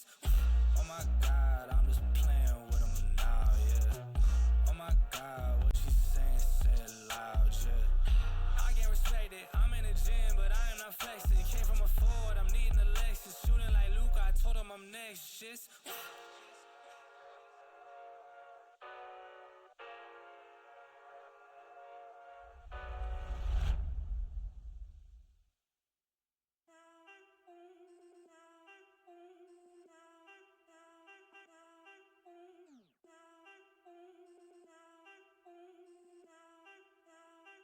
Look, I need a shower, no chase. My girl need a wine in the state. My mom need a house for the late. So I got some money to make. They told me I got what it take. So I gotta take it all back. I told them I need my pay. I need my 50 for tax. I done ran low on my patience. Make sure my time isn't wasted. I told them all that I've been real. They know that I cannot fake shit. Funny how none of this makes sense. Now that I'm up with an A-list. She tryna throw me the K now. Telling me happy belated. Got too much shit on my mind. I told my mama I'm fine. I told my girl that I'm stressed, but I'm gonna make it on time. I pray to God for these signs. He know how hard I done tried. Lately I'm looking for real shit, the things that my money can't buy. They don't understand how the shit goes. How they all use it and switch goes. How they all speed when they need some. Then when you need them and they gone goes. They want the money in big rows. They use your name for a quick post. The same ones that told me to quit rap. I saw this shit man to get sold, but for now I need a shower, no chase. My girl need a wine in the state. My mom need a house for the late. So I got some money to make. They told me I got what it take. So I gotta take it all back. I told them I need my pay. I need my 50 for tax. I need a shower, no chase. My girl need a wine in the state. My mom need a house for the late. So I got some money to make. They told me I got what it take. So I gotta take it all back. I told them I need my pay. I need my 50 for tax.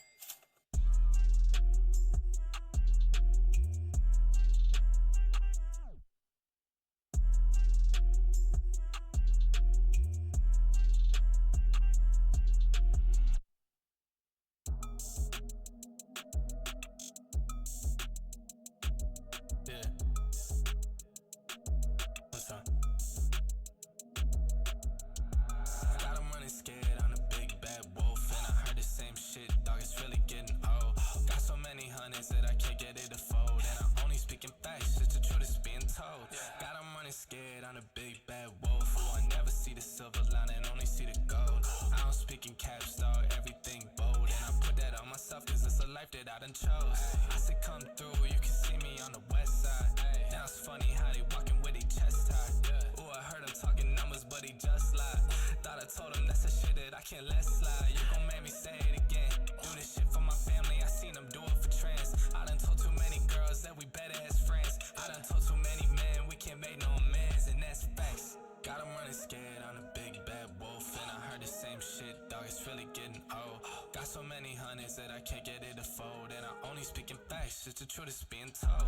Got him running scared, I'm a big bad wolf. Who I never see the silver lining, only see the gold. I don't speak in caps, dog, everything bold. And I put that on myself, cause it's a life that I done chose. Way I'm moving, I don't see him in a way. Way they talking, I'm not hearing what they say. Got some bands, and I bought myself a place. They get a couple and they blow it in a day.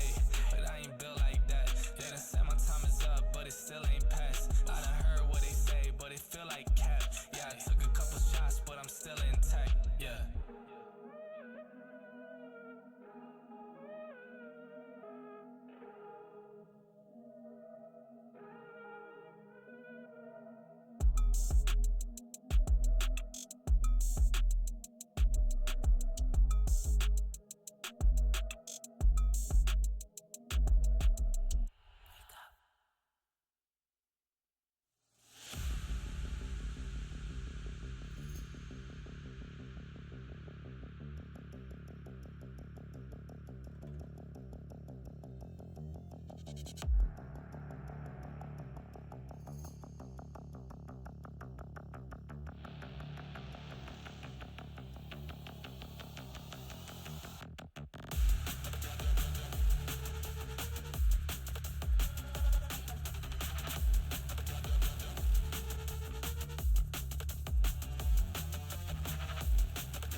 Grizzlies had a bit of a bite, and they came back looking for a second as winning against Rathair 7-1 style. Now they're looking for a second match like we mentioned, and this time around it's going to be against Chargers, which is going to be definitely, I would say, maybe even a bit more of a challenging fight. But, Alec, for anyone that missed, what happened in the previous match? Well, a lot happened in the previous matches. The Chargers, they're ready to go. I think Chargers are the fan favourites of Siege definitely. for us here. But yeah, a lot happened in that last match, and it was a lot left to be desired for the Strathers, I will say. But they will be playing Chargers later on, so definitely we'll see if they've kicked up a little bit more strats. Maybe they've had time to wind down and talk a little bit about how that match went. But Grizzlies, they're coming off of an incredible performance, 7-1, and now they play arguably the fan favourites, Chargers. So, I don't know how this is going to go, but I've heard that we're playing a map that me and you both love. Oh, here it is, Nighthaven Labs, the successor of Clubhouse, I'd call it. It definitely plays in a similar fashion, but in the end, this is where main breaches are going to come to rely at most. We saw some main breaches being quite an effective strategy there on Chalet. Nighthaven Labs is going to be relying on it just 1,000-fold, and as the players are getting hyped, they know, they believe in themselves. Let's see how they're going to be able to perform on Nighthaven, as this is completely separate from how Chalet plays. Yeah, definitely. Now, we heard that Nighthaven is probably a preferred map for Chargers. It's Probably. one that they said that they have a lot of, experience on. So let's see if that plays out on the field today. But definitely Chargers are the fan favourites here. And Grizzlies, they have a tough match coming up ahead of them. And what I will say is when you're on a LAN setting, right, if you have an audience booing at you, that must put you off, incredibly. That must be so incredibly hard to actually play against. And Chargers, well, they're looking like they're going to support their team no matter the outcome. I'm wondering, we got to start getting a count on how many people actually love BBC here. I mean, we've been seeing signs, we've been seeing players, everyone's really excited, and Chargers are definitely bringing up the mood. Grizzlies, they had a really dominant match. Like we've said it many more times, we're going to say it many more, but we can give credit where it's due. Strathers brought a lot of these rounds very close. They had it down to 1v1s, they had it down for, Grizzlies coming about just by the bare skin of their teeth. And in the end, I think this is going to be a bit more different. I feel like Chargers just have that positivity, not only from the crowd, but in themselves. They believe that they can really pull out a couple more rounds. Yeah, definitely. Nighthaven's going to be a very, very interesting one to see. Now, let's talk a little bit about Nighthaven, right? Because it's one of the newer additions. It's not, really new, but it's a newer addition to Siege in itself. And I think it's one that a lot of teams don't really practice on. I think they do. The thing with Nighthaven is, as much as it is a bit more recent, such as Layers, such as the Godzilla to Eroic, in the end, Nighthaven is taking up a similar spot as to Clubhouse, Borrigan, and in the end, even Chalet, because it's very commonly played. Like I said, it's the successor of Clubhouse, in my opinion, and a lot of people have really grown very close to it. On its release, people hated it. People hated it to the very core of their own person, but now it's grown on to everyone, and I think it's about time for a new Clubhouse to find itself. Oh, but you can't take away Clubhouse, right? Clubhouse is it's we the love map that everyone knows and loves. But it's old. It is very old. And you know what? Well, speaking of Clubhouse, it was played back in 2023 when we last saw Siege, and we saw that Borrigan, like you mentioned, and Bank as well. So we're not seeing any of those maps played today, which I love that. I love that we're seeing new maps and that we're gonna see a lot of new strats, new operators. It feels like a refreshing time to bring back Siege to battle for Glasgow. I'm just hoping I'm not going to be seeing too much bans that will completely shift this map. Again, bans on this map specifically count a lot. If you get rid of the Cade and Tuberal, get rid of the Maverick and Thatcher, for the love of God. If you don't get rid of one, don't get rid of the other. It's kind of like back in the day of, like I said, I'm really going to be comparing this to Clubhouse, but back in the day of Clubhouse, if you get rid of the Cade, you get rid of Thatcher, vice versa. If you get rid of one and not the other, it's a complete one-sided map.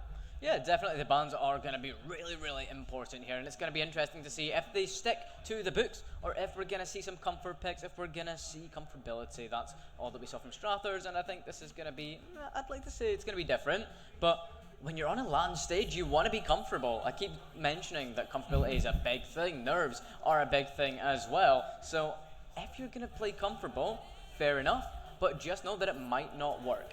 It might not work. Maybe it will. Maybe it won't. I think these players here are going to be showing us themselves in just any moment as we're prepping up these matches. Again, Nighthaven is going to be beautiful. We saw some Chalet, which again, we can talk back about it, and Strathers still are going to be facing Chargers in the final match of Siege following this one, but for the second one, we're right now holding this middle ground. The Grizzlies have gotten themselves warmed up on Chalet, but for the side of Chargers, I'm really wondering how are they going to be able to warm up their hands. I mean, outside it's a bit cold, it's a bit windy, we almost got blown away earlier, but currently, what matters is that they themselves are going to be feeling that comfort. It's not as much of a comfort pick as Chalet, but again, Nighthaven has grown on so many people that I would doubt that no one knows what's going to be happening. Yeah, no one knows what is going to be happening. No one's going to know who's going to come out on top. But I want to put it to the audience a little bit here. I want to hear who they think are going to come away victorious in this one. Is it going to be the Grizzlies? Or will it be the Chargers? Oh, wow. Oh, wow. That is really one-sided. Oh, my goodness. Well, and as we speak of it, we're going to be loading into Nighthaven Labs, the second match of today. A lot of Bazingas and Chad, and Chargers here are clearly the fan favorites. Chargers are the favorites, but are they going to be prevailing on the field? Well, the half funds have come out in chat, and now it's time for bans. You talked about the bans a little bit, Bob. Tiburon, a really, really strong ban on this map, definitely. But we're going to see a similar story as that we saw to Chalet. Brava is going to be taken off the field, and it's going to be an interesting ban, but it's one that definitely works. Following for the next attacker, I was going to see maybe a shield come out to play, but Maverick is definitely one that you see banned a lot on this map. This is a map that really is going to be favoriting Monty, Blitz, and Blackbeard all alike. Now, you can't get rid of all the three, but getting rid of the Blackbeard or Monty alone to reveal that Blitz action is definitely a good, worthy pick. As for speaking about the defenders, we saw the attackers. Maverick is going to be that second following, which is definitely going to be completely valid, seeing as Maverick is one of those that can really bypass be it Cade, be it Tuberal, and in the end, Azami here, definitely one of the staple players on Rafters, but for the final one on defense, Fenrir yet again seeing the light of night, and in the end, being the final one here, just like Chalet, and oh my goodness, we're talking about chat. People are talking about Clash to Chenk. I'm already scared. Yeah, there's going to definitely be some interesting picks from both these teams. But heading into the game, Command Center servers. This is ideally, I'd say, the best on this map. I know people like argue basement. Oh, I love basement. But no. Top floor is where it is at for defense. And that Tuberal, you mentioned, should have been banned, but because he has been left to play, is definitely going to be useful for Grizzlies. Set him in IT, get him to really shut down that wall there, and it should be good. It will allow Chargers, well, won't allow Chargers even, to get into IT and then even have the visibility onto Catwalk.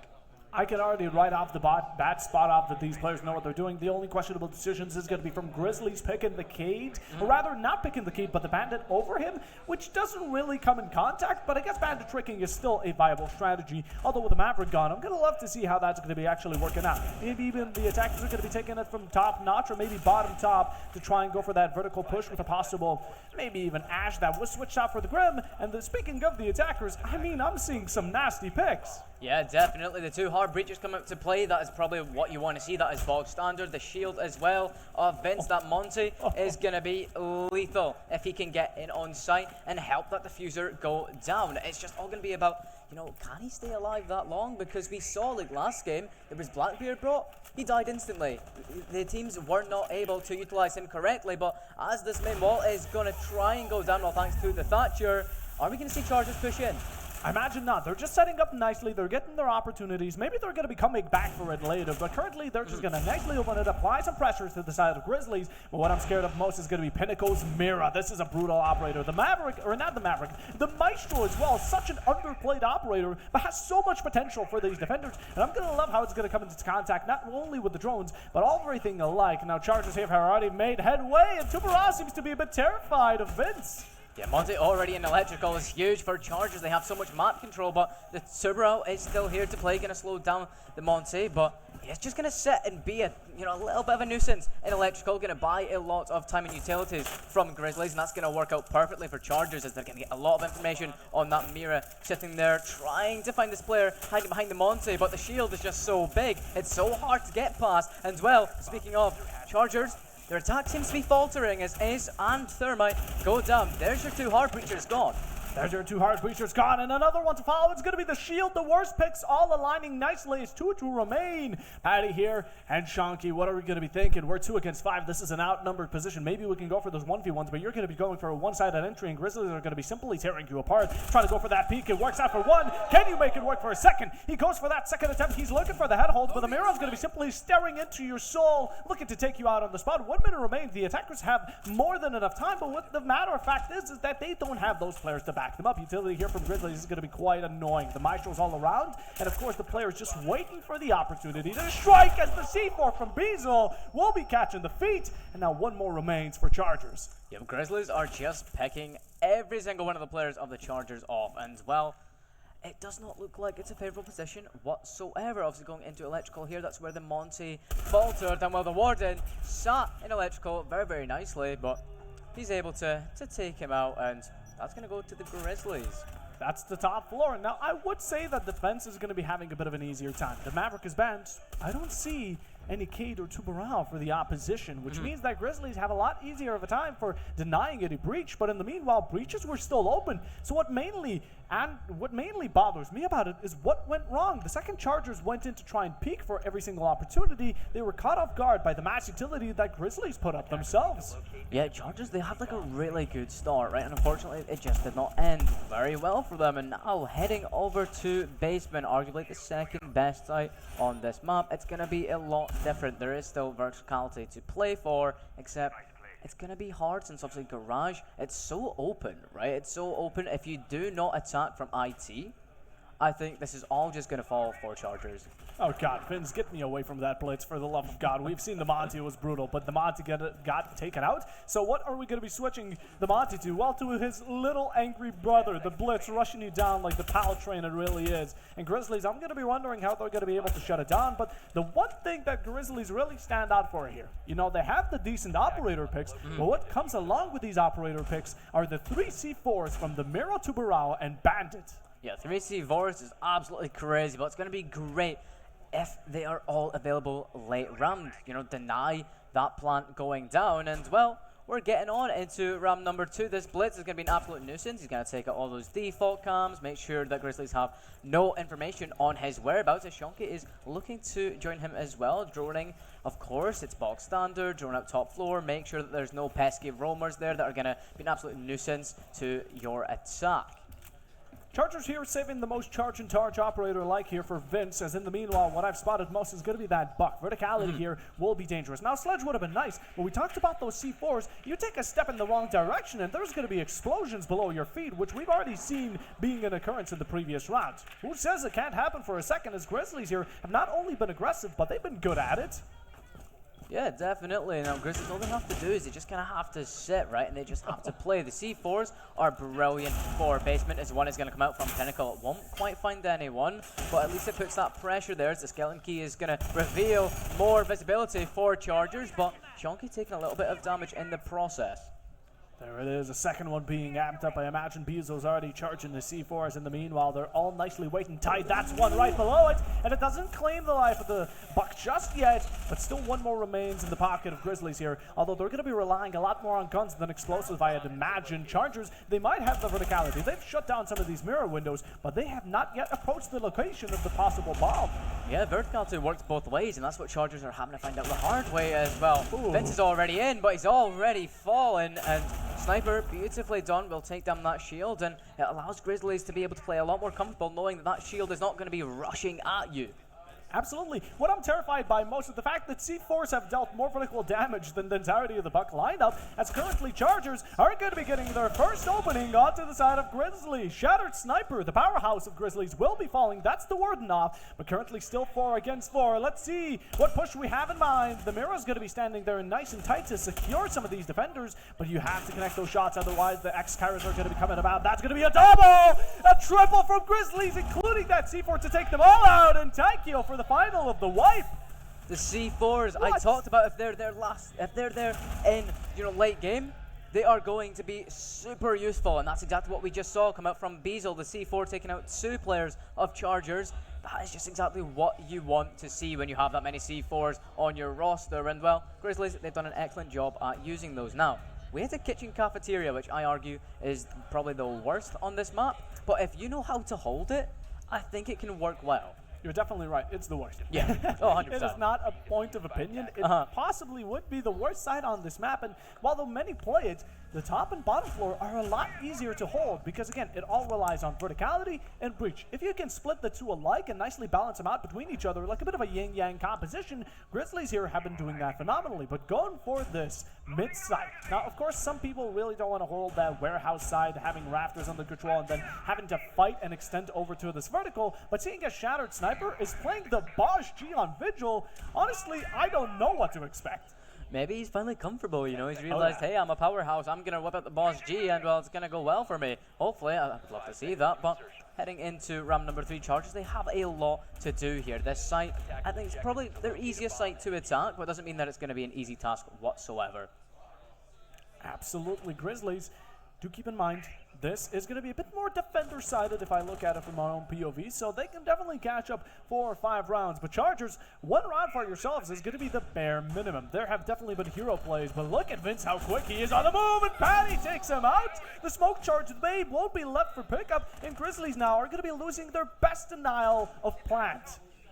Yep, that smoke is going to fall, and well, the canisters are no longer in play. Chargers a great start as they clear out top floor. It's going to be absolutely beautiful if they can progress further on, get any of these roamers out of top floor, and just have that map control. Sniper is sitting, you know, in servers there, and that Boss G, if he can land those shots, will be absolutely brutal to the Chargers attack that they're using here. But verticality coming out once again, all thanks to that ram onto Kitchen. It's going to put Grizzlies in a really, really tough spot, but this Boss G needs to be doing something pretty soon. Both shells back in the chamber, and Pinnacle going to be supporting as he takes out Alvin. That's going to be one for the KT to find, but Shattered Sniper, he holds the boomstick of truth, and he's ready to unveil some secrets here. Chargers are going to be under a lot of trouble as they lose the Nomad. That's going to be preventing any type of break, but now comes out Vince. He's back on the kill feed with another one for his belt, and trying to bring around a bit of diversity. Shattered Sniper picks up the SMG-12 and brings hell on earth as Chargers return 2 for the favor, and all of a sudden Grizzlies have 1 left. That's a down onto the first, but we need to find an extra 2-piece. Chargers here, you can play off of the have a shield for the love of God, but Grizzlies, they've been playing well, and they managed to drop your case. Yep, they do. That Vigil Boss G is all that stands between Chargers right now. There is a lot of time left, so they definitely can, you know, opt to go for different strats here, but I think probably what is the best thing is that Ben just sits here and he's an absolute nuisance with that shield. That Blackbeard is just going to be, you know, an absolute nuisance for this Boss G to get behind. Also, that Maestro Cam still having the intel on where the diffuser is being planted. Probably not the best play from Chargers, but they are going to get it done nonetheless, as Vigil looking to make his mark. On into the doorway, trying to find that Blackbeard. Will find him, but won't find the shot as he knows there's a player lurking somewhere. He just doesn't know where. He has to keep wary of his own position right now. Surround sound is going to be your main target, and Grizzlies here are going to be getting kept out bay, outside of their own sight. This was what you were supposed to protect as a primary, but all of a sudden Chargers have made their way in and ratted you out. Currently the last one, Vigil going to need to hit all these shots, but you simply don't realize the shot key's keeping you at watch. Yep, GCU, they start off, you know, they started off a little bit, you know, a little bit wary about everything. They were playing very cautious, and now they have one under their belt, and they're good to go. That definitely was a good defense coming out from Grizzlies, but in the end, they could not prevail. Chargers mowed them down like the lawn they were, and in the end, that's going to be the first round for the attackers. It's already off to a good start, and taking a look at the lineup, Chargers are simply not stopping. Not only do we see the Blackbeard, but Alvin, help us all from that Ying. That is a disgusting lineup that we're going to see here. That Blackbeard and Ying. That is, if they compare these two operators perfectly, it will be huge. Now, what you've just pointed out to me, Bob, and I hate that you just have, you know, brought my attention to this. Scott is playing the Caveira, which is something that I don't think, you know, is in the rule books. I don't know if they're playing by the rules, but it is what it is. If we can get, you know, a cheeky interrogation off, it gives a lot of intel. It's just a very hard task. My hands are together right now. I am praying for an interrogation. That would be the bingo board kicked off right now. Grizzlies, they've been playing you could say cheeky. They've been playing a bit of that Baji. Now we see the Caveira from Scott here. And, well, if that's what gets you the victory, don't fix what's not broken here. Chargers on the attack are looking to claim themselves a bit of double trouble going into round number 4. As up until now, they've been not only having some close rounds at times, that C4 for the second definitely did bring them down, but that did not bring down that hope and shattered it, as right now they're going back in full strength and ready to take another for themselves.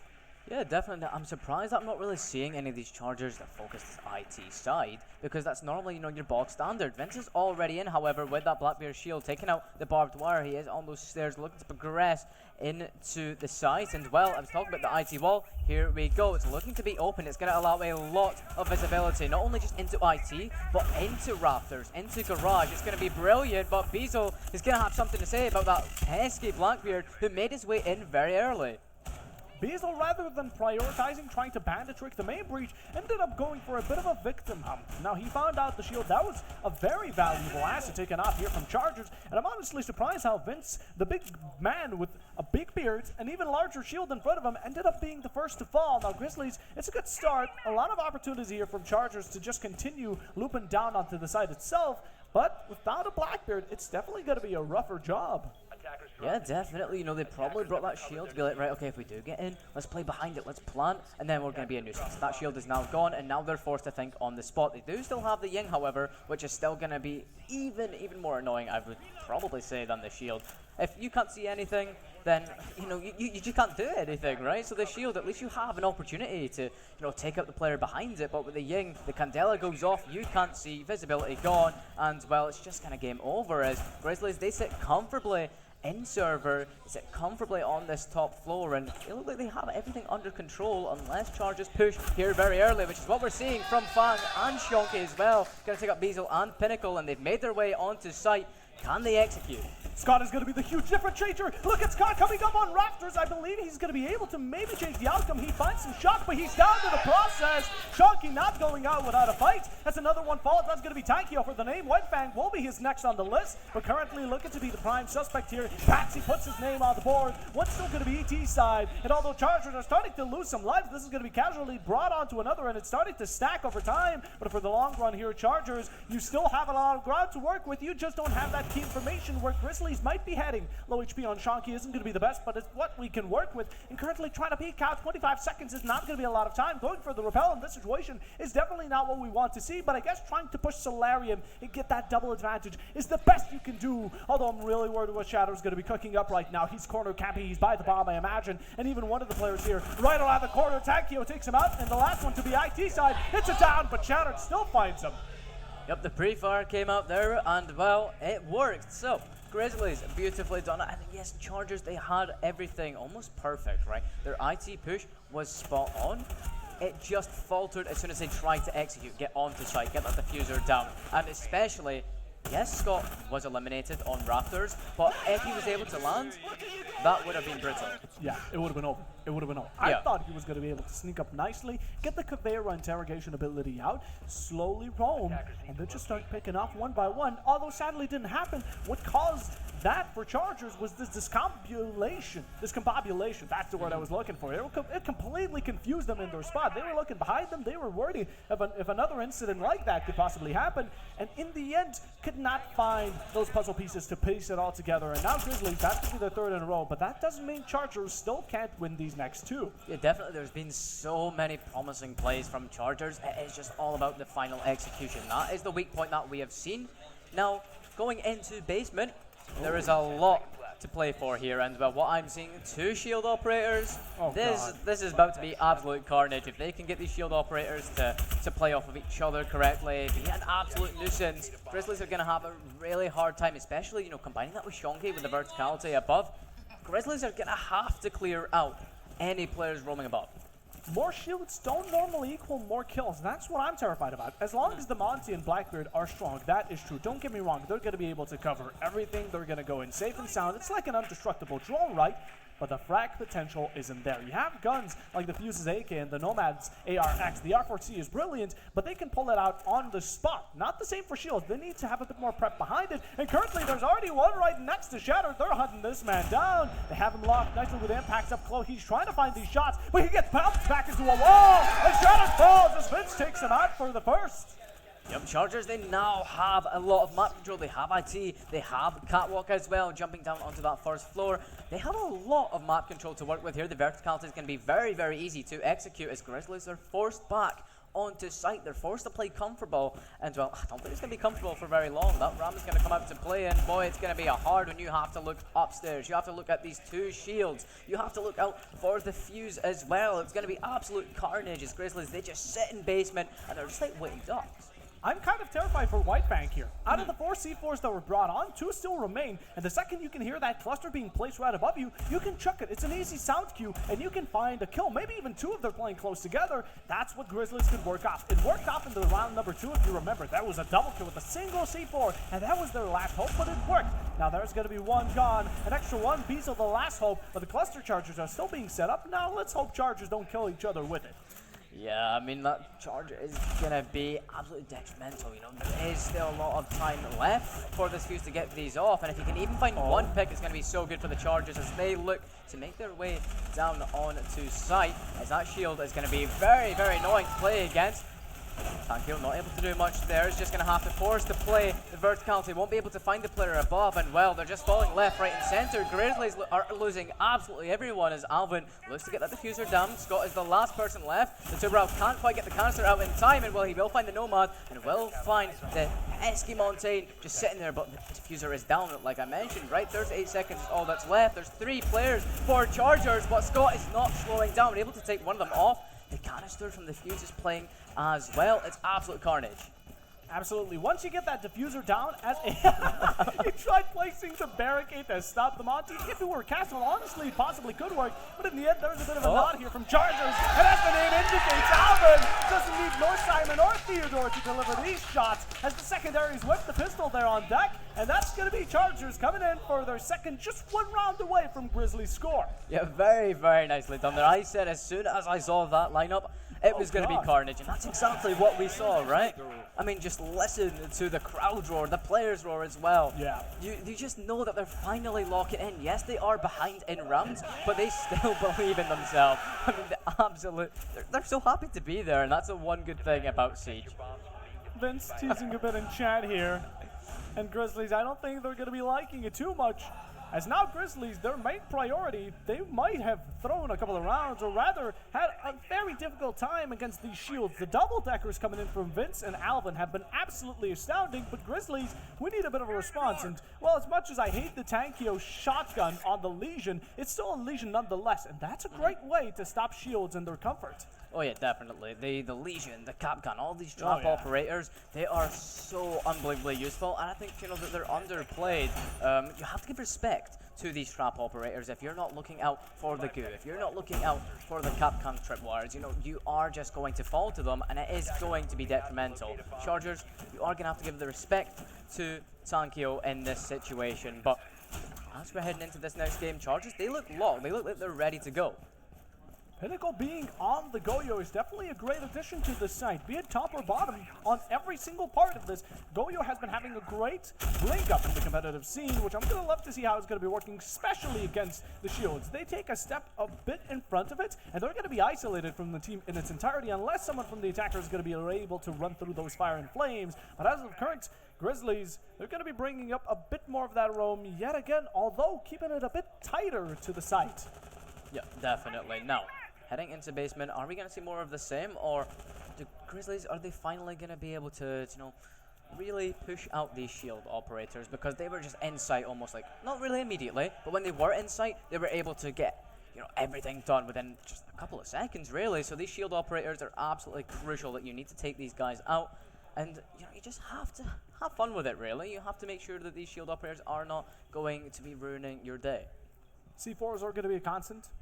Grizzlies, again, we've seen what the explosives can do. Use those pounds and blow them to smithereens, a shatter. That's what we're talking about. Speak of the devil, and the C4's already on the kill feed. Vince was talking quite a lot, but he's been shut up now.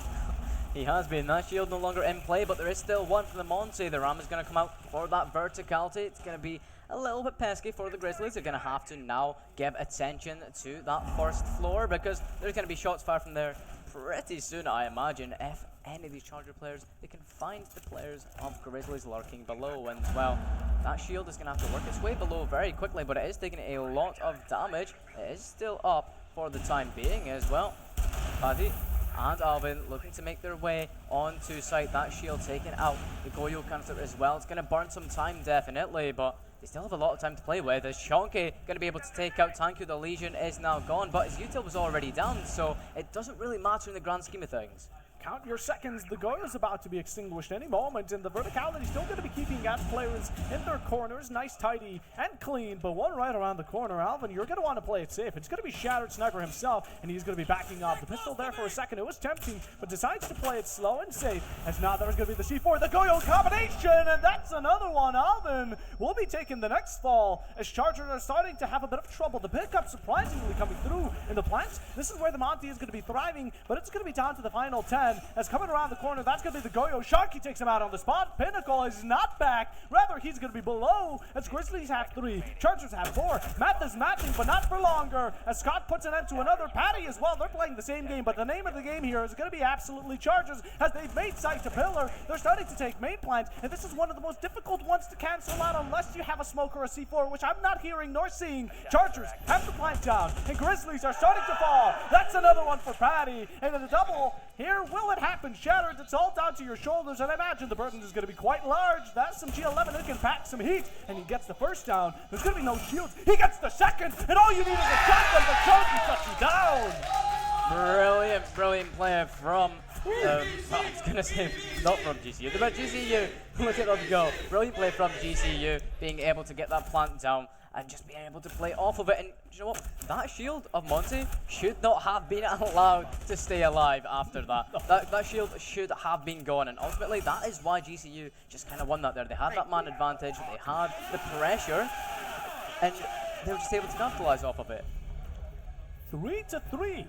Our first half is now going to be converted to Grizzlies switching over to the attack, and Chargers on the defense. Now, Alec, I think the one thing that Grizzlies have to take away from this is that there's going to be no target banning on the Demo. Shattered, he got rid of it on the side of Chalet. Now he's going to be able to use it to its full potential, while Chargers, they're not going to be breaking much of that denial besides the mute, which is mostly going to be drone based, and right fang for the Bandit, who hopefully we can rely on being the best at tricking.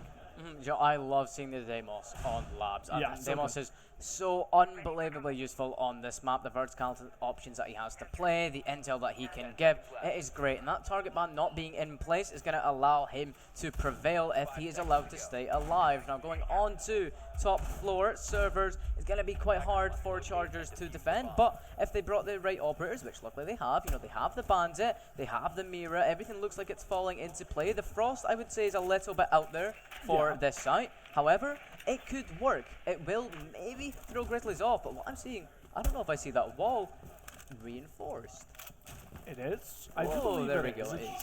But it isn't electrified, which I mean Scott is going to be taking the granted of and nicely securing himself, trying to reap off of those benefits and see the punish here and Chargers' mistake. Although you can't necessarily have the bandits be across this wall, you have to focus on the side of IT and on the side of connector. So now Grizzlies, what are we going to be thinking? The death mark is going to be there, revealing Legion and even getting muted out. But for a second you gained intel, and that's what matters most. Although one more track ready, and I don't know where you're going to be wanting to use it.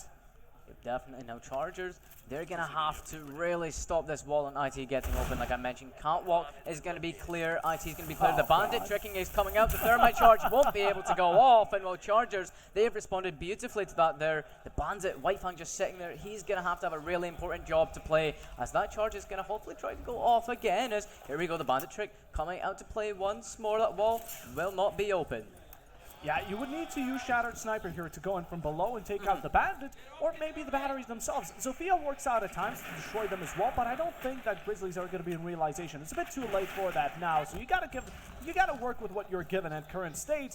And well, the caveat isn't going to be looking good. You may have opened up a single wall, but you've made a one-dimensional push. The mirror's still going to be there, and you need to find that push to nicely punch it in, crack it open, and get yourself easier access of movement. Yep, Connector honestly is not going to give you a lot of room to work with, and Scott is going to be able to take out Shonky in the process, but Chargers, they still sit comfortably on site, and time definitely is in their favor because they can just sit there, they can relax, you know, and let Grizzlies push, and Vince is going to be taking, you know, a little bit of my advice there. He's going to be able to take out Sankyo as Sniper in electrical will be able to find Legion with some nice quick reaction times there, as he's gonna have to take out the goo mines and progress his way into servers. White Fang, that C4 comes out onto Sniper, and this couldn't be any more, you know, band for band. Both these teams are giving absolutely everything. It's an even playing field right now, but Chargers, you just need to hold on. Yep, they do, and so they will. Patsy finds Scott going off the backside, but no stab going to be administered as Beazle has found himself to be downed. Laying on the ground and bleeding out. Are we going to be going for the pickup or trying to find at least one, maybe two kills? You do find the bandit, you do get the down. A second one to follow, possibly not hitting those shots will be detrimental. He could have been a game changer, another possible comeback here, but it just doesn't happen. 15 seconds on the board, and Grizzlies are going to need to switch it up. Either way, it's going to be teamwork, it's going to be done. And there it is, Alvin, Patty for the final two. And Grizzlies have now been dethroned. Yep, they have. GCU able to take the lead for the first time in the series, and well, if you're Grizzlies, you've got to kind of think what went wrong there. And what I will say definitely did go wrong was the fact that they tried to push into IT, and they did not have that Deimos below, like you mentioned, right? You need to be taking out that bandit. You saw that he bandit tricked once.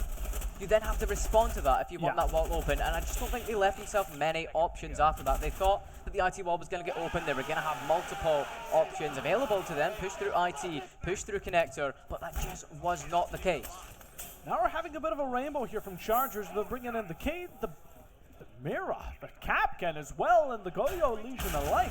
I'm going to be loving to see if there's going to be any booby-trapped kill from Shonky. He's been good on the gun. Is his utility looking to mirror that or replica, that type of performance Grizzlies? We're going to have to see. They're bringing out one shield, and when it started working for Chargers best is when they brought out two. So we're going to have to see how Grizzlies work finally with it. I'm imagining Scott's pick here is going to be definitely changing the outcome or how easily favored this can come, but in the end, you need to get yourself that verticality. The Fuse is definitely going to be a good pickup here, especially seeing how Chargers would be eradicated by it, but rather just sticking to the Ram alone. Not too sure about that. Yeah, I mean, definitely if the Ram can, you know, if the Ram can get onto that first floor, and well, if the rest of Grizzlies are able to clear out top and first floor, it will work, but it takes a lot of time to do that. You need to go through every single room on top floor and make sure there's no pesky roamers, and we have seen the Grizzlies, they were roaming, they were sitting really tightly in server, especially Shatter Snipers, so he has to pay respect for the roamers that could be here, as we're going to see them enter top floor, that shield providing cover for the Deimos as they look to clear top floor. Let's see a Grizzlies. Almost a minute has already passed us, and imagine the drone work here has been elaborate. We're currently still finding out if the decisive strike can be struck for ours first, and Chargers losing out on a player here would be huge, as Vince has been really on this role play. He loves being the aggressor. He's what Shattered Sniper looks to be for Grizzlies, and they're both heavy hands. Now spotted out for a second, I imagine that's going to be a ping here from Scott, and even a second one. Chargers have extended quite vastly, but I'm imagining the Capcan is acting as a bit of a bait.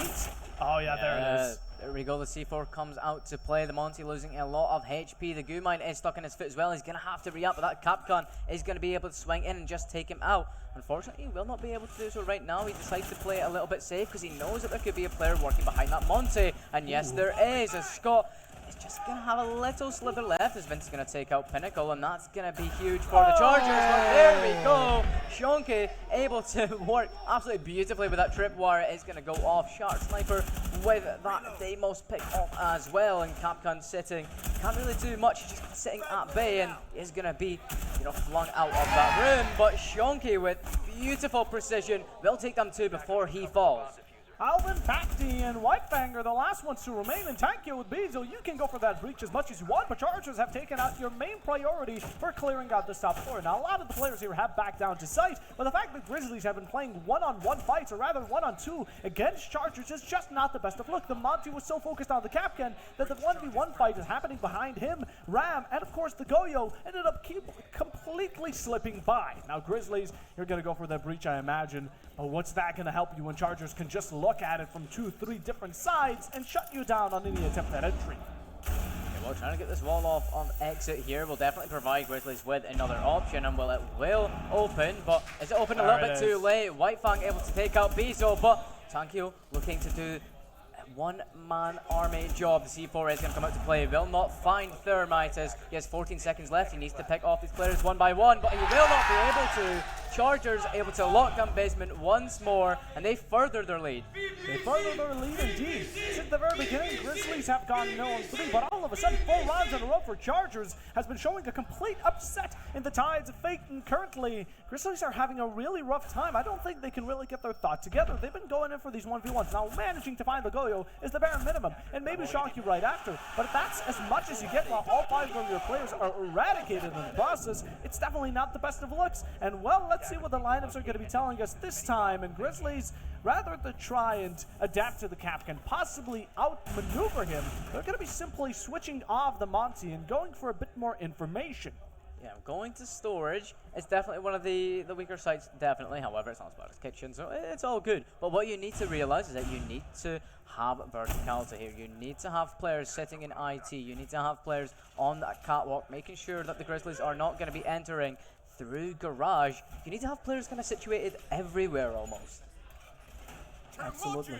Shattered here has been going 10-6, and I guess that L85 from the sledge will be his go-to strat. Currently, Grizzlies have completely switched it up. The Ace for the Thermite, that's a good pick. We haven't seen this site yet, I imagine, or is it all the way to the bottom? Yes, it's going to be bottom side as well, so Chargers also picking up the Cade now, and Castle alike. I'm loving to see how the Castle is going to be working out in their favor. I absolutely love seeing a Castle come out to play, and I think Chargers are going to work off of it beautifully as well. This wall is going to try and be open, all thanks to Tankyo, allow Connector to be available for the Grizzlies as well. 3 drones coming out to play, making sure that no one is sitting in Connector, as that's where Grizzlies plan to push from. Now, Server having a little bit of gunfire thrown its way as well as a grenade, all thanks to that sledge. Will take a lot of HP away from that Castle that we talked about, as Grizzlies do look comfortable making their way into Connector. They want to clear out these pesky roamers, and that's exactly what they plan to do. That's exactly what they plan to do. Now, having a bit of this exit and entry strat will not be the best here. You might have the sledge to counteract the Castle, but you still need to find then some kills in the process. Paddy has taken a bit of damage, but look at the Legion here. Vince has been really up close and personal with most of these gunfights, which he has won the majority of them. He's still looking quite nice. Paddy with 9 kills as well, looking to approach double digits, just like Shanky, who have been, both of them between the two, the primary kill leaders. And right now, every single one from Chargers alive, with Grizzlies not making much progression. Yeah, not at all. Looked like they were going to at the start. They got the connector wall open, but they haven't been able to do much with it. And now you've got to think, right, are the strats flowing? Are we going to, rotate somewhere else and try to push in a different direction? And honestly, I think that's what they have to do, is Chargers. They're holding site absolutely perfectly. Yes, HP is not in their favor, and well, it definitely isn't in their favor now, as Paddy is going to fall. He's not quite out just yet, but it is going to throw a little bit of a spanner in the works for Chargers, as Grizzlies putting on a great little bit of attack. Alvin sitting outside that wall, not able to really offer a lot of help to Shonky at the minute, but it doesn't look like he's really in need of it. Is Paddy going to be able to get picked up though? That is my main question, as players from Grizzlies are entering server now, finally from Electrical. Vince able to shut him out. Whitefang as well will take out Beazle, and surely that Castle should be able to pick up, unless the Electrical player will be able to find one. He will, but Whitefang able to come to the rescue, and 2 players from Chargers, they were on the floor, but now they're up. Grizzlies could have completely cut off the entirety of the positive Chargers had in the remaining hand, but currently they were able to throw it. Just a single swing from Whitefang was what shut it all down, and that curveball on the down really acted as a bit of a bait for Grizzlies to step into. And right now that bear trap has been looking good, but Pinnacle is going to be biting back onto Alvin. One from Shonky, and it leaves the Grim to be last. A possible final one, stranded on an island surrounded by sharks. 4 of those charges in the name, and 20 seconds here. They're going to need to find some luxurious kills. In the meanwhile, this natural D20 is going to be rolling itself, but it's quite dicey with the time you have remaining, nor do you have the case. Players are still upstairs, and you simply can't find it. You get 1 shot, but there's still 3 to remain. The Bailiff maybe is going to get you a bit of that contribution. The Whitefang shuts you down to the second he spots you. That was a very, very difficult situation for him to get out of there, and GCU, honestly, they were going to walk away with that no matter what. The time was not in Grizzlies' favor, and now GCU, they've come out swinging, right? They started on, a wary sort of, they were playing very cautious, and they lost a lot of games to Grizzlies, well, rounds even to Grizzlies, and now, just listen. It is beautiful. They've come together. The synergy, it is awesome, and now we find ourselves on match point, and Chargers, they've brought it back. Grizzlies won 3 rounds in a row. What did the Chargers do? They returned that twofold. They went 6-0 right now, and unless Grizzlies are going to be having a flawless performance for the rest of the match to bring themselves into that OT opportunity, which isn't even a granted victory, by the way, I'm not too positive about it. Currently, really backing off the shields is definitely not a thing you want to keep in your own lineup. It's in the meta for a reason. Shields are to be feared and very difficult to get rid of. Now, as much as Chargers have been playing operators that can belittle the positivity that the shields bring in that comfort zone, you still can't play around it. Definitely not going for the adaptation, but rather trying to brute force it through. Grizzlies have not had the best of opportunities. Yeah, not at all. And you know, this chat has been going off all game. This chat, they're getting in each other's heads, and honestly, that's like a part of Siege, right? You have to get in each other's head, and you have to like throw spanners in the works. And well, Chargers, they are sitting comfortably with a 3-round lead, being on match point. Everything should be in their favor. They're playing defense as well. They've played this site before. They know how it works. They know how Grizzlies are going to attack it. Unless Grizzlies have come up with a different strat, it's going to be pretty impossible for them to come back from this. I don't know if they can do it. You know, Grizzlies were hoping that that wall for the outside of connector was going to be de-electrified yet again and be left to Heart alone. But now they're going to be surprised as the Cave Claw has been set upon it and it needs to add an extra step to their attack. Now having to stumble across their own words and trying to find a way out of it. But this maze has set themselves up and Chargers have set up a solidifying defense. Now even pushing up with the Legion themselves, there's going to be a lot of confrontation at any second. And Beazle already lost a bit of HP and more is to be lost in any amount of second as connector is about to become quite a rendezvous for both of these teams. Grizzlies looking to push from connector again. We've seen this before and we're going to see it now. Will it work though? That is my main question. They are going to look, Sharp Sniper is going to look for any pesky roamers, and he does see that this hatch is open. He knows that there is verticality to play with, and it is a very, very good thing to see that Skeleton Key come up to play, especially when it's going to take a lot of damage off from the Frost, but he is going to be taken out in the process. White Fang was able to take out Sniper, and that takes away the Skeleton Key, the verticality for Grizzlies. This is practically over. They've lost 2 very important operators. From the mental to the mechanical, Chargers have been absolutely phenomenal and talented to say the least. Now one is going to be shot out by the side of Pinnacle, but the second he does so, the refrag is following up quite quickly by that C4 side, trying to push up and maybe bait out some of these mirror players. A down onto Beazle almost, a single shot and it's going to be over, as it's a knife from Shocky to finish it off. That's going down in fashion, and a coup de grace to say the least. Grizzlies will be faltering to the side of Chargers, who ended up going 7-0 in their own opposition. The knife kill, that's what ends it all. The knife and the goo. That's disrespect. That is disrespect. GCU, a brilliant performance from them. Yes, they didn't start the best, but it's not how you start, it's how you finish. And that's exactly what we've just seen there. Chargers, they take this against Grizzlies, and well, this has been an absolute brilliant series to watch.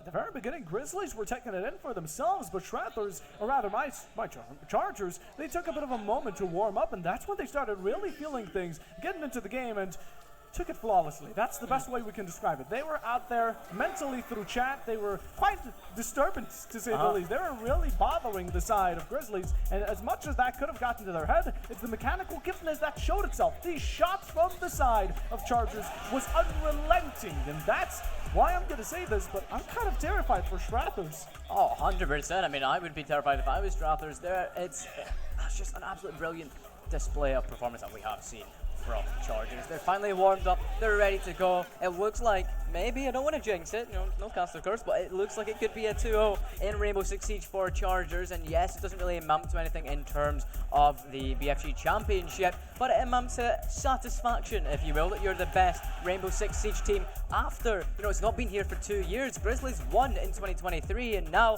a turn of events. Turn of events. Siege is now a new ground for new players and faces to show themselves, talent to be revealed, and let me tell you, Chargers are the best one to do it. Chargent through, and Targent, of course, they had themselves a performance unlike any we've seen as of today. Grizzlies, who are coming out at the very dominant beginning in the first match against Strathers, now to be shut down in fashion like this is definitely unforeseen. But that's what the result is, and we have to face the fact, bite the bullet, as now Grizzlies will be taking their loss.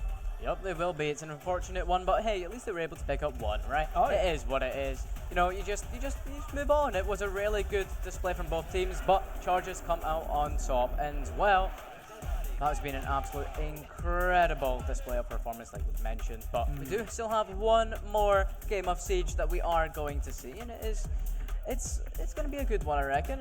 It might be, a little one-sided. I don't want to jinx it. Don't jinx it, because then it's going to go all the way to overtime, and that would be honestly fantastic. Yes, do please jinx it, but in the end, Shrathers versus Chargers are going to be following, but don't miss out on the interview that's about to happen right after the short break.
Look, how many times did I match this work? Feel like 10,000 days. Bros in court with the A-list model. Why's that? Cause she reached the NDA. Just had a call with Irish Jack. Man don't rap but he lets it spray. 2-leg ones came through their twinning, so I'm gloved up like Cray. Sweet one just wanna waste my time, babes. What's the ETA? I like my girl on time, that's period. Nothing but stress when you say you're late. Girl, you can get new nails and bags, but when I call cabs, it's underlay. And the waiting my name on that plastic arm, man, stop acting babe. Yeah, what? Arm, man, snowflake, bitch, you like 10 WAs. Future plan by your mum and dad, but she's out here testing fate. Old man, when her son and Nori's got brains. She wanna break the law, my rock chains. Growing up, put her on the right road. Now, man, she's out here mad on the mains. Hey, bare clout and nicotine that you're craving. Out in libertine, feeling faded. Bare problems, man, you've been creating. When I'm in the studio, when you call my phone, you don't stop, man, you got no patience. Tryna make that paper, money come first and pleasure come later. I showed her love, now she thinks she a part of me. Going mad on my gram, babe, don't be a drama queen. Bad to give a man city girl vibes, but I'm in the field like Harlan G.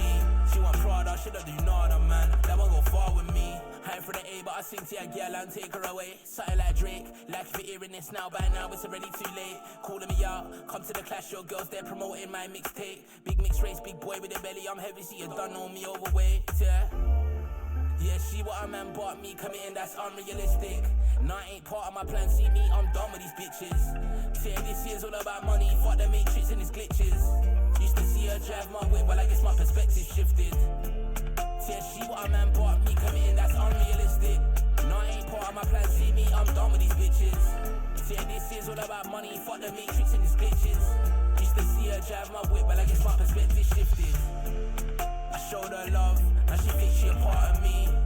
Going mad on my gram, babe, don't be a drama queen. Bad to give a man city girl vibes, but I'm in the field like Harlan G. She want Prada, she don't do nada, man. That won't go far with me. I showed her love, but I don't really trust these hoes. We ain't on the same path in life, so I leave that one for the roads. For the streets. She acting like she unique, next week she'll open up for the bros and then act like nobody knows. That won't go far with me. I showed her love, now she thinks she a part of me. Going mad on my gram, babe, don't be a drama queen. Bad to give a man city girl vibes, but I'm in the field like Harlan G. She want Prada, she don't do nada, man. That won't go far with me. I showed her love, now she thinks she a part of me. Going mad on my gram, babe, don't be a drama queen. Bad to give a man city girl vibes, but I'm in the field like Harlan G. She want Prada, she don't do nada, man. That won't go far with me.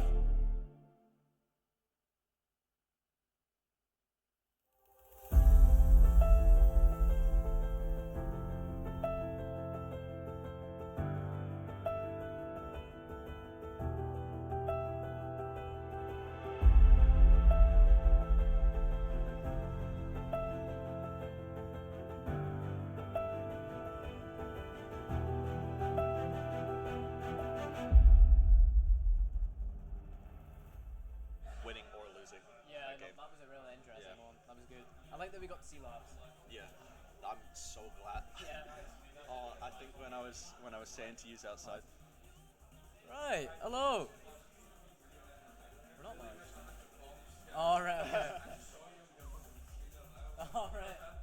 Good.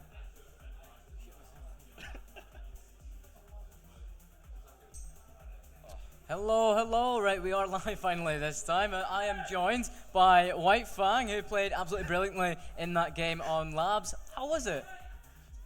How was it? Oh, it was so much fun. The first few rounds, it was a little bit shaky, but I think we pulled it back. Honestly, I think if it wasn't for the rest of the boys, they were just carrying me. I dropped nothing for the first 4 rounds, and then it was just, after the first pick, just felt like ego swinging everything.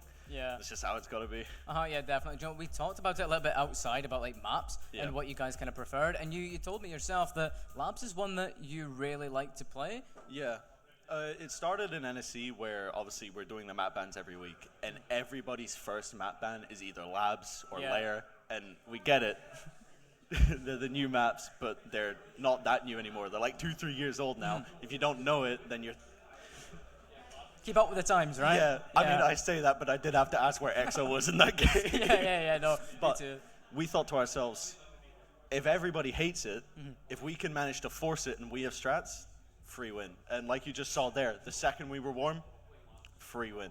Yeah, essentially it was, like you said, you didn't have the time to warm up. Yeah. Because obviously Grizzlies came out of a game where they played brilliantly, they warmed up, they were ready to go, and you guys had absolutely nothing. You didn't have any time to warm up whatsoever. So how was it like going into the game? You lost the first 3.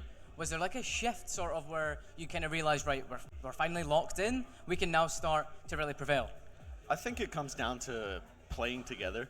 Like you could put 5 of the best players in the world together, but if they don't like each other, they're not going. Yeah, they'll get kills, but they're not going to win.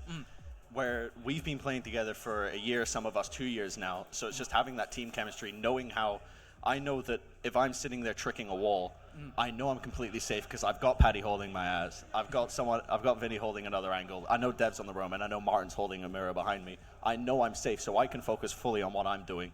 Compared to when you're playing ranked, you just get shot in the back of the head. Yeah, So I think it was seeing that, getting a couple of picks where I think first round was we only got one of them because they got that flank on us. The second one, I think we got a couple, but then it was once we started like getting even fights, we realized, okay, we're warm now, we can do this. Let's just send it. There was no need to be nervous. Yeah, you just have go total for trust in your team, and it kind of showed going into those late games. You were able to do so many great pushes, and it was great to watch. I love Nighthaven Labs, and you see so many teams like you mentioned because they don't pick it, right? They don't have the strats. And it looked like you guys had so many. You were able to like fall back to different strats and whatnot. But going off of like the roster, right? Experience-wise, have you guys played together a lot? Because it looked like you have. Yeah. So it started last NSC summer split. Me, Vinny, and Dev played a few games together. Dev is Shonky. We played a few games together, and then we played all of, not the last season, the season before, so the start of this academic year. We played that together, me and the rest of Chargers Black, and then later in that season, I think the last 3 weeks, Martin was added, but at the same time, Paddy, who you see on stage, he's captain of our other team, there we are. He's captain of that. And the other core player we have is Lewis, who's also here tonight. He plays for Chargers Black, but he was unwell, so Paddy's been playing with us. But across all of our teams, we don't really see it in the server as like an A team or a B team. We just see it as one big siege team where we can just swap players in and out, and I think that's so important because it builds that chemistry to the point where it's not, oh, I'm not playing with the exact same 5-stack I need. You're getting used to learning how people's little quirks can just, one little thing can affect an entire round, and then having to play off that and making it like an advantage to yourself. So we played a lot. Sorry, it's a great team chemistry that you have. You know, even able to swap in subs and still play like brilliantly. It's great to see. But coming up now against Strathers, yes, their first game against Grizzlies wasn't the best, but they've had time to kind of watch you guys play, see how you guys, you know, the strats that you guys have cooked and whatnot.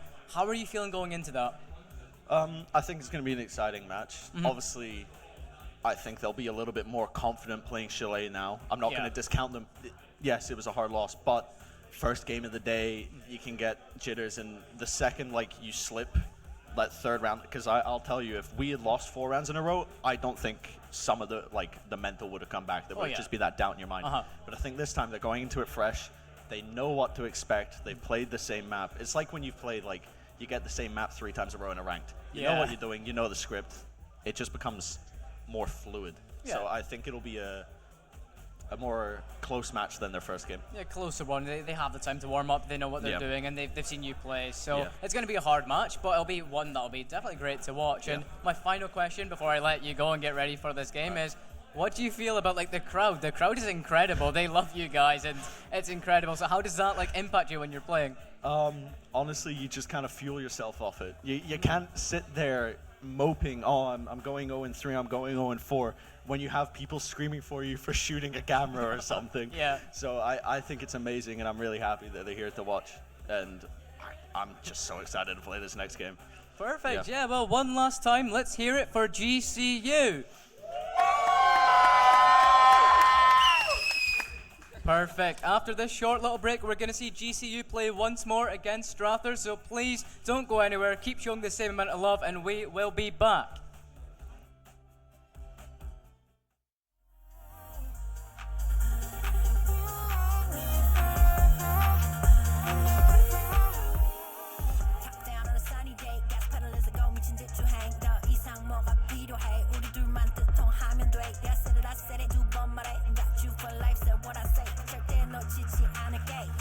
변하지 않을래.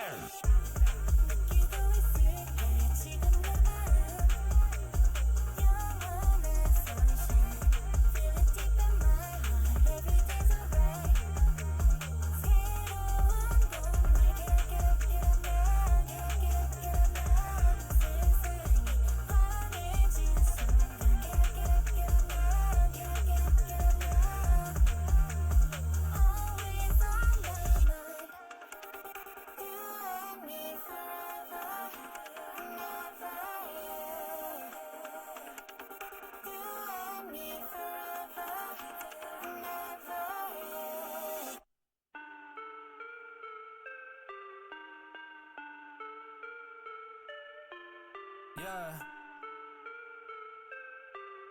Yeah. Look, back and I'm better than ever. I think I got a vendetta. Oh, now they call me, I seen them. All of those times getting severed. I told them all I get let up. They ain't not tired of me never. Give me a shot and I swear I shoot like Berettas. Yeah, yeah. They getting nervous, I seen it. What I seen, you wouldn't believe it. They say they want it, I need it. Damn, I'm going dumb like I dropped out of class. Get in my lane and I'm going right past. I turn it up, watch me go to the max. You ain't it first and you know that you last. I thought I told them I'm coming right back. I got a flows like it came from the tap and I came from my city, that's right on my back. Back and I'm better than ever. I think I got a vendetta. Oh, now they call me, I seen them. All of those times getting severed. I told them all I get let up. They ain't not tired of me never. Give me a shot and I swear I shoot like Berettas. Back and I'm better than ever. I think I got a vendetta. Oh, now they call me, I seen them. All of those times getting severed. I told them all I get let up. They ain't not tired of me never. Give me a shot and I swear I shoot like Berettas. That's how I shoot. Lately I'm driven like I'm on the road. They in my lane, dog, I told them to move. Now that I'm popping, got too much to lose. Look at the numbers, got nothing to prove. I'm in the city, just me and my crew. Told me I'm sick and I know that it's true, but I'm still gonna ball, it's like I got a flu. Yeah, run it up, I told them that I'm coming back. So let me get all of that. Time is now, I'm coming around to get a check. Said I need my taxes back. Over time, I'm getting mine to get in line. And it's with no respect. That I told them all about the ball, getting chips. Feeling like Kobe Shaq. Back and I'm better than ever. I think I got a vendetta. Oh, now they call me, I seen them. All of those times getting severed. I told them all I get let up. They ain't not tired of me never. Give me a shot and I swear I shoot like Berettas. Yeah.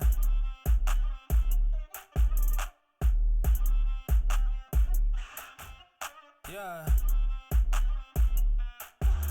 Look.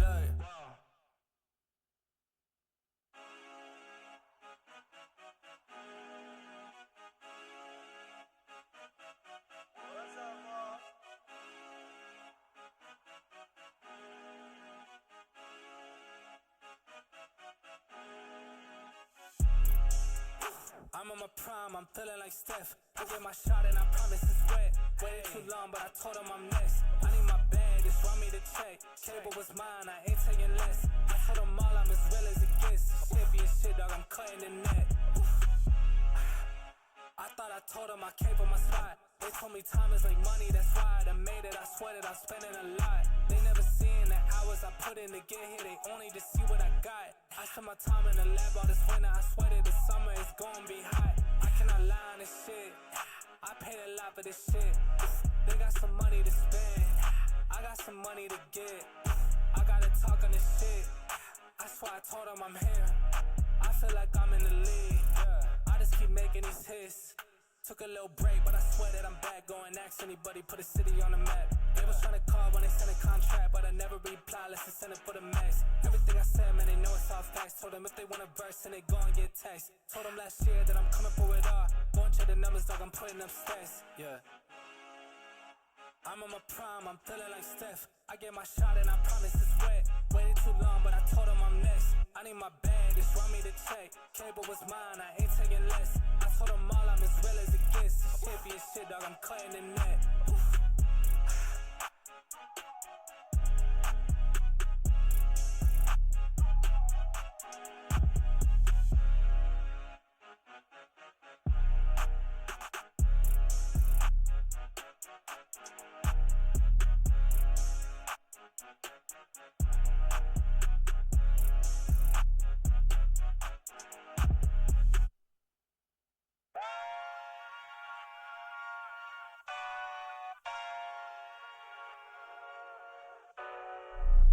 Oh my God, I'm just playing with them now, yeah. Oh my God, what she saying, say it loud, yeah.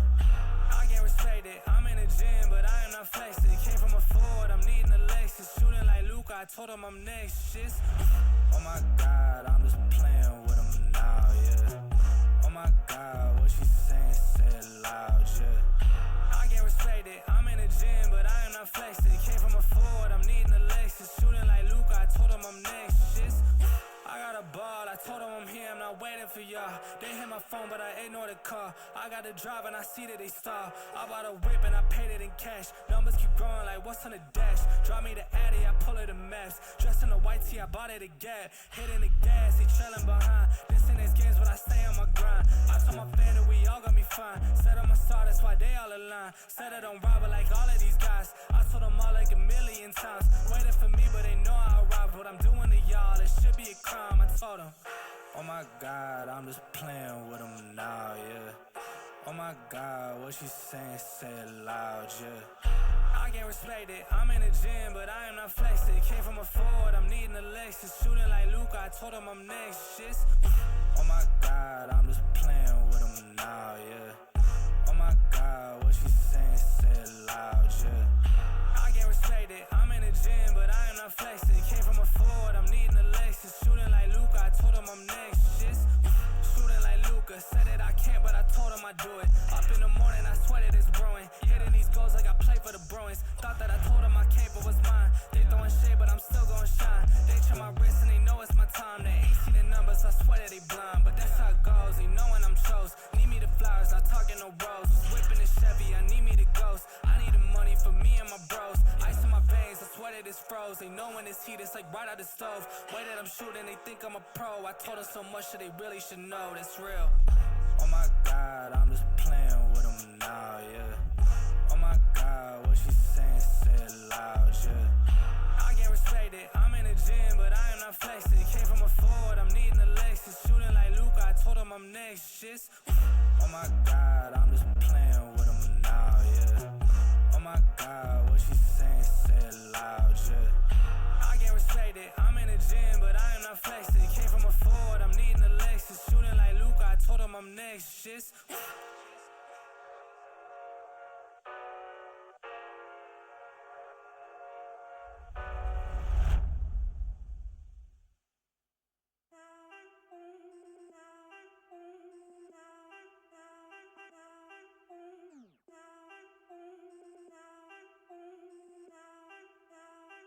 Look, I need a shower, no chase. My girl need a wine in the state.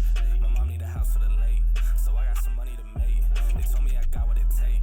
So I gotta take it all back. I told them I need my pay. I need my 50 for tax.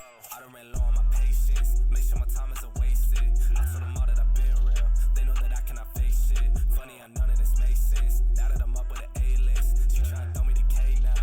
Telling me happy belated. Got too much shit on my mind. I told my mom I'm fine. I told my girl that I'm stressed, but I'm gonna make it on time.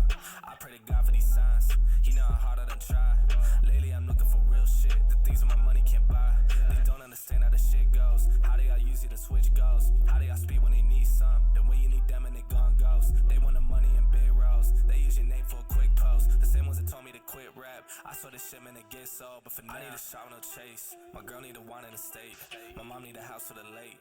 So I got some money to make. They told me I got what it take. So I gotta take it all back. I told them I need my pay. I need my 50 for tax. I need a shower, no chase. My girl need a wine in the state. My mom need a house for the late. So I got some money to make. They told me I got what it take. So I gotta take it all back. I told them I need my pay. I need my 50 for tax.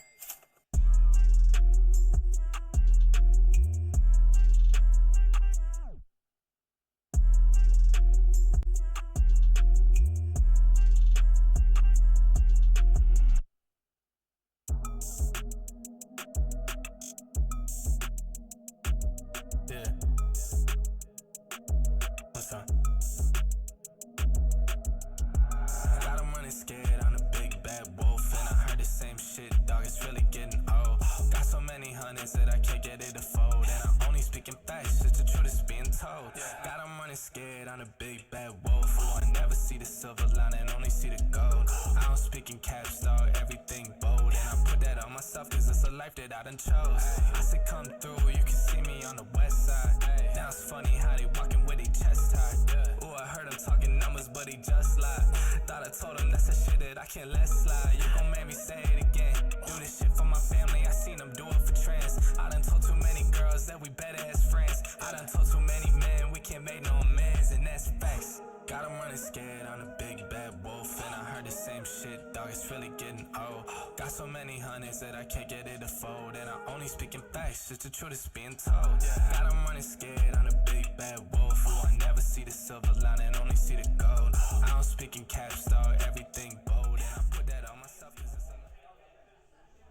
Unprecedented result we saw earlier from Chargers and Grizzlies, with Chargers being able to sweep up 7-0 against Grizzlies 3-0 themselves, and in the end the result was definitely quite cunning to say the least. But now we have one more matchup before we wrap up Rainbow Six Siege, and it's going to be Chargers against Strathers. Yup, Chargers versus Strathers. Now, in terms of things, this doesn't really mean much for the BFG title, but what it does mean is a joint second place can be earned by the Chargers if they find themselves victorious in this series. And well, like you mentioned, Bob, that was a great series that we just saw. Chargers, they came out on top, and they're looking to do that once more, and they're looking to be the best of Rainbow Six Siege after its long waited return. It's gonna be an interesting one, definitely. Now, I don't know if we want to talk what the map is yet. I don't know if you're feeling we share that.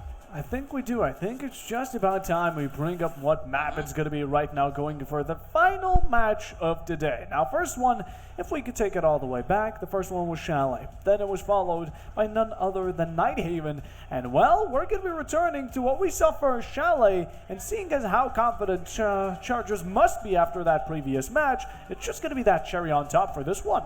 Yeah, definitely. Now, obviously, we just had an interview there with Whitefang from GCU, and what he said was that he is looking forward to this, but it might be a little bit closer than what you think it was going to be intentionally, because like we saw at the start of the day, Strathers, they have played Chalet already, and they've had time to look at how Chargers play, and they've had time to strategize about that. So this could be a very, very close game. It just all comes down to, can Chargers get a grip of Chalet? Can they get that similar strength they were holding on to Nighthaven, or will the strategy be starting to falter? We're going to have to see. Again, Chalet, this is where Strathers, although they did have a lot of rounds go against them, in the end, it showed that they had a really close match. They were not far apart. Against Grizzlies, they held up their own, even though winning only one round resulted in being quite a dominating loss. In the end, what matters was the fact that they were still putting up a real decent fight and having Grizzlies sweat over a cold stove. Now, can they really get that edge over the side of Chargers? We're going to have to see. Yeah, definitely. I mean, Chargers, they said like they were just trying to warm up there, and once they did warm up, they looked so unbelievably composed, right? Everything was falling perfectly into place for Chargers, and I think if they're able to get a grip of Chalet within the first couple of rounds or so, it will be the same story. But you can't rule out Strathers because they have that experience today on this LAN setting. They have played Chalet once already, and yes, it was, a very heartbreaking defeat. But experience is experience nonetheless. They're used to the map, they're used to the callouts now, and everything might just flow perfectly for them. And this is going to be almost like a ping pong sort of match. I'm going to imagine it's going to be kind of stalemate unless one of these two teams are able to get a grip first. And, well, that's exactly what we're going to see. Complementing this chilly map and putting the icing on the cake definitely is going to be that confidence. Going in with a boost. Chargers, they had themselves a fantastic start, although at the very beginning of Nighthaven, they were having a bit of trouble keeping up with the very first 3 rounds, but that's all wiped completely off the board. It's like the history has never happened like it. The second they ended up going band for band, putting down these bricks and having a fantastic foundation and building themselves a 7-3 score to end up against Grizzlies. So if they can do a similar performance going up against Strathers here, or maybe even better, I doubt they're going to be having any troubles.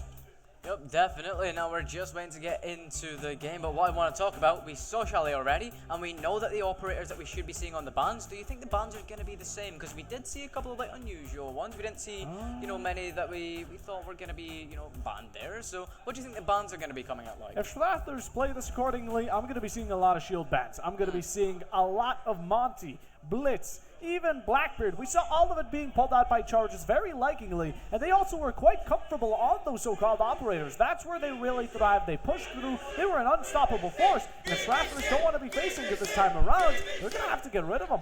Yep, definitely. Now the first ban coming up for Strathers. What will it be? It will be that Monty ban that you were on about. The shield has been taken off. Boos coming in from the crowd there because that Monty is just such a powerhouse of a shield. If you can play Monty in basement, you practically have the plant down. Going into the second attacker here, you don't really need to take out the Blitz. You can take out something else, and I imagine that's what's going to happen with the Brava ban, which we have seen time and time again. seeing how well Chargers are developing around this type of utility-based defense. They really nicely play around the Mira, the Fenrir, whatever it may be that's up for takes. The Bravo would be a perfect counter, which Strathers will not be able to ban as of current, but the Fenrir following is definitely going to be more than reasonable. These are going to be the same picks we saw from Chargers on Nighthaven transferring to Chalet. Yep, exactly that. Now going into the last final ban, the Maestro ban. It's one that you see a little bit, right, on Chalet. It's not one that a lot of people tend to gravitate towards, per se, but it is a very nice ban nonetheless. Now, going into Chalet, it is a first for Chargers on this stage, but Strathers, they start on defense and arguably the more comfortable side. Comfortable indeed. Master Bedroom and Office. We're going to have to see how it ends up playing. Strathers here going with a very similar lineup, although Shattered Sniper is going to be playing here on the Mira. Second switching right from the Alibi. The final moment to be had, and over towards a very, very scary operator, to say the least. Now, as we're going to be taking a look at some of these lineups, we do have some changes incoming. Yeah, definitely. Now, one thing that we are going to just quickly talk about is that the Shattered Sniper account, it is not him playing, it is Mitra, so all is well. That player is still playing, and well, we're in top floor, Bob. Now, looking at the lineup that we see here, it does look pretty bog standard. I would say that the Jaeger might be a little bit out there. I prefer to have a Lamai when I'm here, but it still does the job nonetheless. Absolutely. Now, of course, we're still going to be considering these players by their account names so we don't get it confused. And in the end, Strathers here. Let's see where we're going to be taking it up. The Valkyrie Mirror are going to be fantastic. The Bandit, I'm still confused. Why not pick up the Cade? It's such a better operator. Allows a lot more versatility. But for Charger side, I'm imagining they're as comfortable as they get. The second Vince is on the shield. Yeah, definitely that Blitz coming up to play once more, and that Ying as well. We saw it time and time again on Labs, and it worked out beautifully. I can only imagine it's going to be the same here on Chalet, as they look to almost make a very aggressive start here into Bedroom. Alvin looking to just break down this barricade, make as much noise as possible, and divert Strathers' attention to that window as well. There's a couple of shields looking to enter inside here. An aggressive rush is what we're seeing. Whitefang taking a lot of HP. He is going to follow that aggressive rush. Not working out perfectly for him, but they are still inside nonetheless. The diffuser already getting planted down, all thanks to Nomad. Alvin taking out Jose as well. It's looking beautiful for Chargers, but the C4 comes out nonetheless. Diffuser has been planted. Nomad, their job is on it. It looks all good for Chargers. They just have to hold now. They have to hold, but Strathers, they have to play against this bomb. Vince is still going to be on that shield rolling around lurking, and that's going to be a double here from the side of Chargers. They managed to equalize it out between the counts of men and Strathers. They're looking to fight back against it. That's going to be 1-for-1 deal, and the final one to fall will be Vince by the side of Maynards. Has plenty of time to go for that defuse, and Strathers, even though the Nomad air jab, it's still going to be knocking you a bit back for a second as well. He's having a rough time getting around, but Chargers will not be able to prevail with the rush. You know, a really, really good strat for them there. It almost worked out, but unfortunately they just lost a bit too many of their members, and it's definitely an attack that they can go for again, but I wouldn't recommend it right now because, you know, Strathers are going to be looking out for that aggressive rush. They're going to be bringing things to counter, like the air jabs, counter the shields that are coming in. I'm going to expect to see like Capcan, you know, your legions as well, but we're not playing top floor because we can't now. So we're going down back to basement, wine cellar and garage. A shield is definitely needed here from the side of Chargers, and that's exactly what we're going to see from Blitz. Absolutely. Strathers here took Chargers into their own deep waters at the very end. If Chargers were to keep themselves in personal position and keep some space between them and the bomb, I'm imagining the attack could have been a bit more positive. Different outcome, to say the least. With Strathers, they pulled them in deep, they drowned them on the spot, and that's how they got themselves the first. But will we be able to see that consistency following up into the second? Yeah, definitely. Let's have a little look at the lineup here. Bob, the Azami coming up to play, is going to have a lot of line of sight onto blue, have a lot of comfortability there, and Chargers, they are going to have to find a way around that. Warden coming up to play once more as well from Shattered Sniper. The Warden works beautifully, especially, you know, they're trying to counter the Ying that they saw from Alvin, except this time, Alvin is not playing that Ying, so really the Warden is only going to be useful for that blitz from Vince if he is able to get the flash off. The Azami is going to be so brutal here, specifically these two Kiba barriers that come out on bottom blue, because it creates such a pixel pinch, perfect angle that no attacker can really counter it as long as Strathers can hit their shots. Now that's going to be up to Metters to decide, but currently Chargers are going in yet again with a blitz, and this time Wine is going to be their primary objective as Mira right around the corner, still trying to place down utility, but that's 1-for-1. Strathers and Chargers have both fall, and although it is a bit of eye for eye sight on, currently it seems that that has really been that shutdown for the rush of Chargers. Yeah, Strathers definitely looking a little bit more favourable here. Yes, they have lost the Warden, but the util isn't really that important now that Blitz is gone especially. And Paddy taking a lot of HP off as well. That Selma charge is not going to be able to make its way on the wall, but the second one will, and White Fang able to open up the wine cellar wall will give Chargers a lot more visibility into that site, and Strathers are going to have to respect that, especially with the Izami on blue, that she can be such a useful help if she's able to rotate around and help, and that looks exactly like what she is going to do. Chargers, I don't know if they want to all full send it into Wine, or if there's going to be some players, lurking above, trying to push other ways, but right now it looks like Wine is their, primary objective. Wanting to full send it since the beginning, the commitment should have been started and finished alike. Chargers here have completely stopped in the track, letting Strathers get that headspace and nicely retreat, reset up their setup, and find themselves in a position where they can easily shut down another attempt. Now, having to go for a second dimension here, Chargers will need to find themselves another platform to work off of, otherwise Strathers are going to completely shut them down. Now, this is what I'm talking about. It's going to be Alvin from backside finding Ryan. That's a huge pickup. Orkestic looking to fall right after in the following, but currently some shots from this Jaeger. This is going to be a huge one, but if you manage to vault in here, Chargers, unless you're going to be finding that life, and which they won't, as White Fang finds himself to be the first victim on the lead, Chargers still have many more to put up, but Strathers might just have an extra couple, or maybe not, as Shanky takes out one. The plant is going down, and no other to deny it, as Alvin is going to be taking another one for the count. The Kitty is going to be looking mighty great. Final one to the corner, L85 for the name, and Alvin with the final kill. Yeah, do you know what? That was absolutely beautifully put together by Chargers there. They knew that they wanted to have, all the focus onto Wine, and they were successful in that. And what they also done was they made Alvin go all the way around, rotate around to blue, and he was able to pick off a couple of people there, pick off the Izame, and just isolate fights one by one. And that's why Chargers were so successful in that, because they had all the attention on Wine. That's where Strathers believed that the attack was going to come from. And now, as we head back to Wine Cellar, I'm sure that they're going to be looking out for these pesky roamers even more. Patience in the end, Chargers managed to catch Strathers off guard, playing their cards correctly and just nicely patiently waiting for Strathers to be caught up in their trap. Alvin going in for that backside really ended up fantastically working, as not only it turned the attention and diverted it for a complete 180 here, Chargers managed to nicely sloop in, get that plant down, but that wasn't the major part. It was the fact that these attackers could have nicely isolated each of these defenders, found that 1v1 for every single aspect, and in the end they backed up not only players, but the utility was absolutely useless.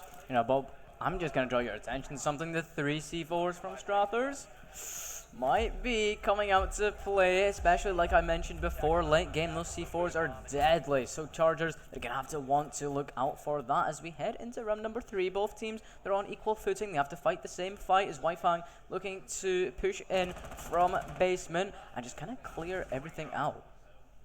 Now, as many think that C4s are extremely strong on verticals, and that's where they only thrive, you are correct that they are strongest there, but that is not going to be true here, as Chargers have been really tucked in together. They've been playing really close to each other, and C4s could be a deadly demise, but as we talk about it, Vince, he didn't like the performance from earlier. He was definitely one of those victims, and now he's going to be victimizing others, as one comes out from behind. Vince with a double already taking out Jose and Shadowed along, and that's going to be a 3v5 sorely delivered. Strathers, we're starting to lose grip. Beautiful pinch from Fang and Vince. They're able to clear out that player.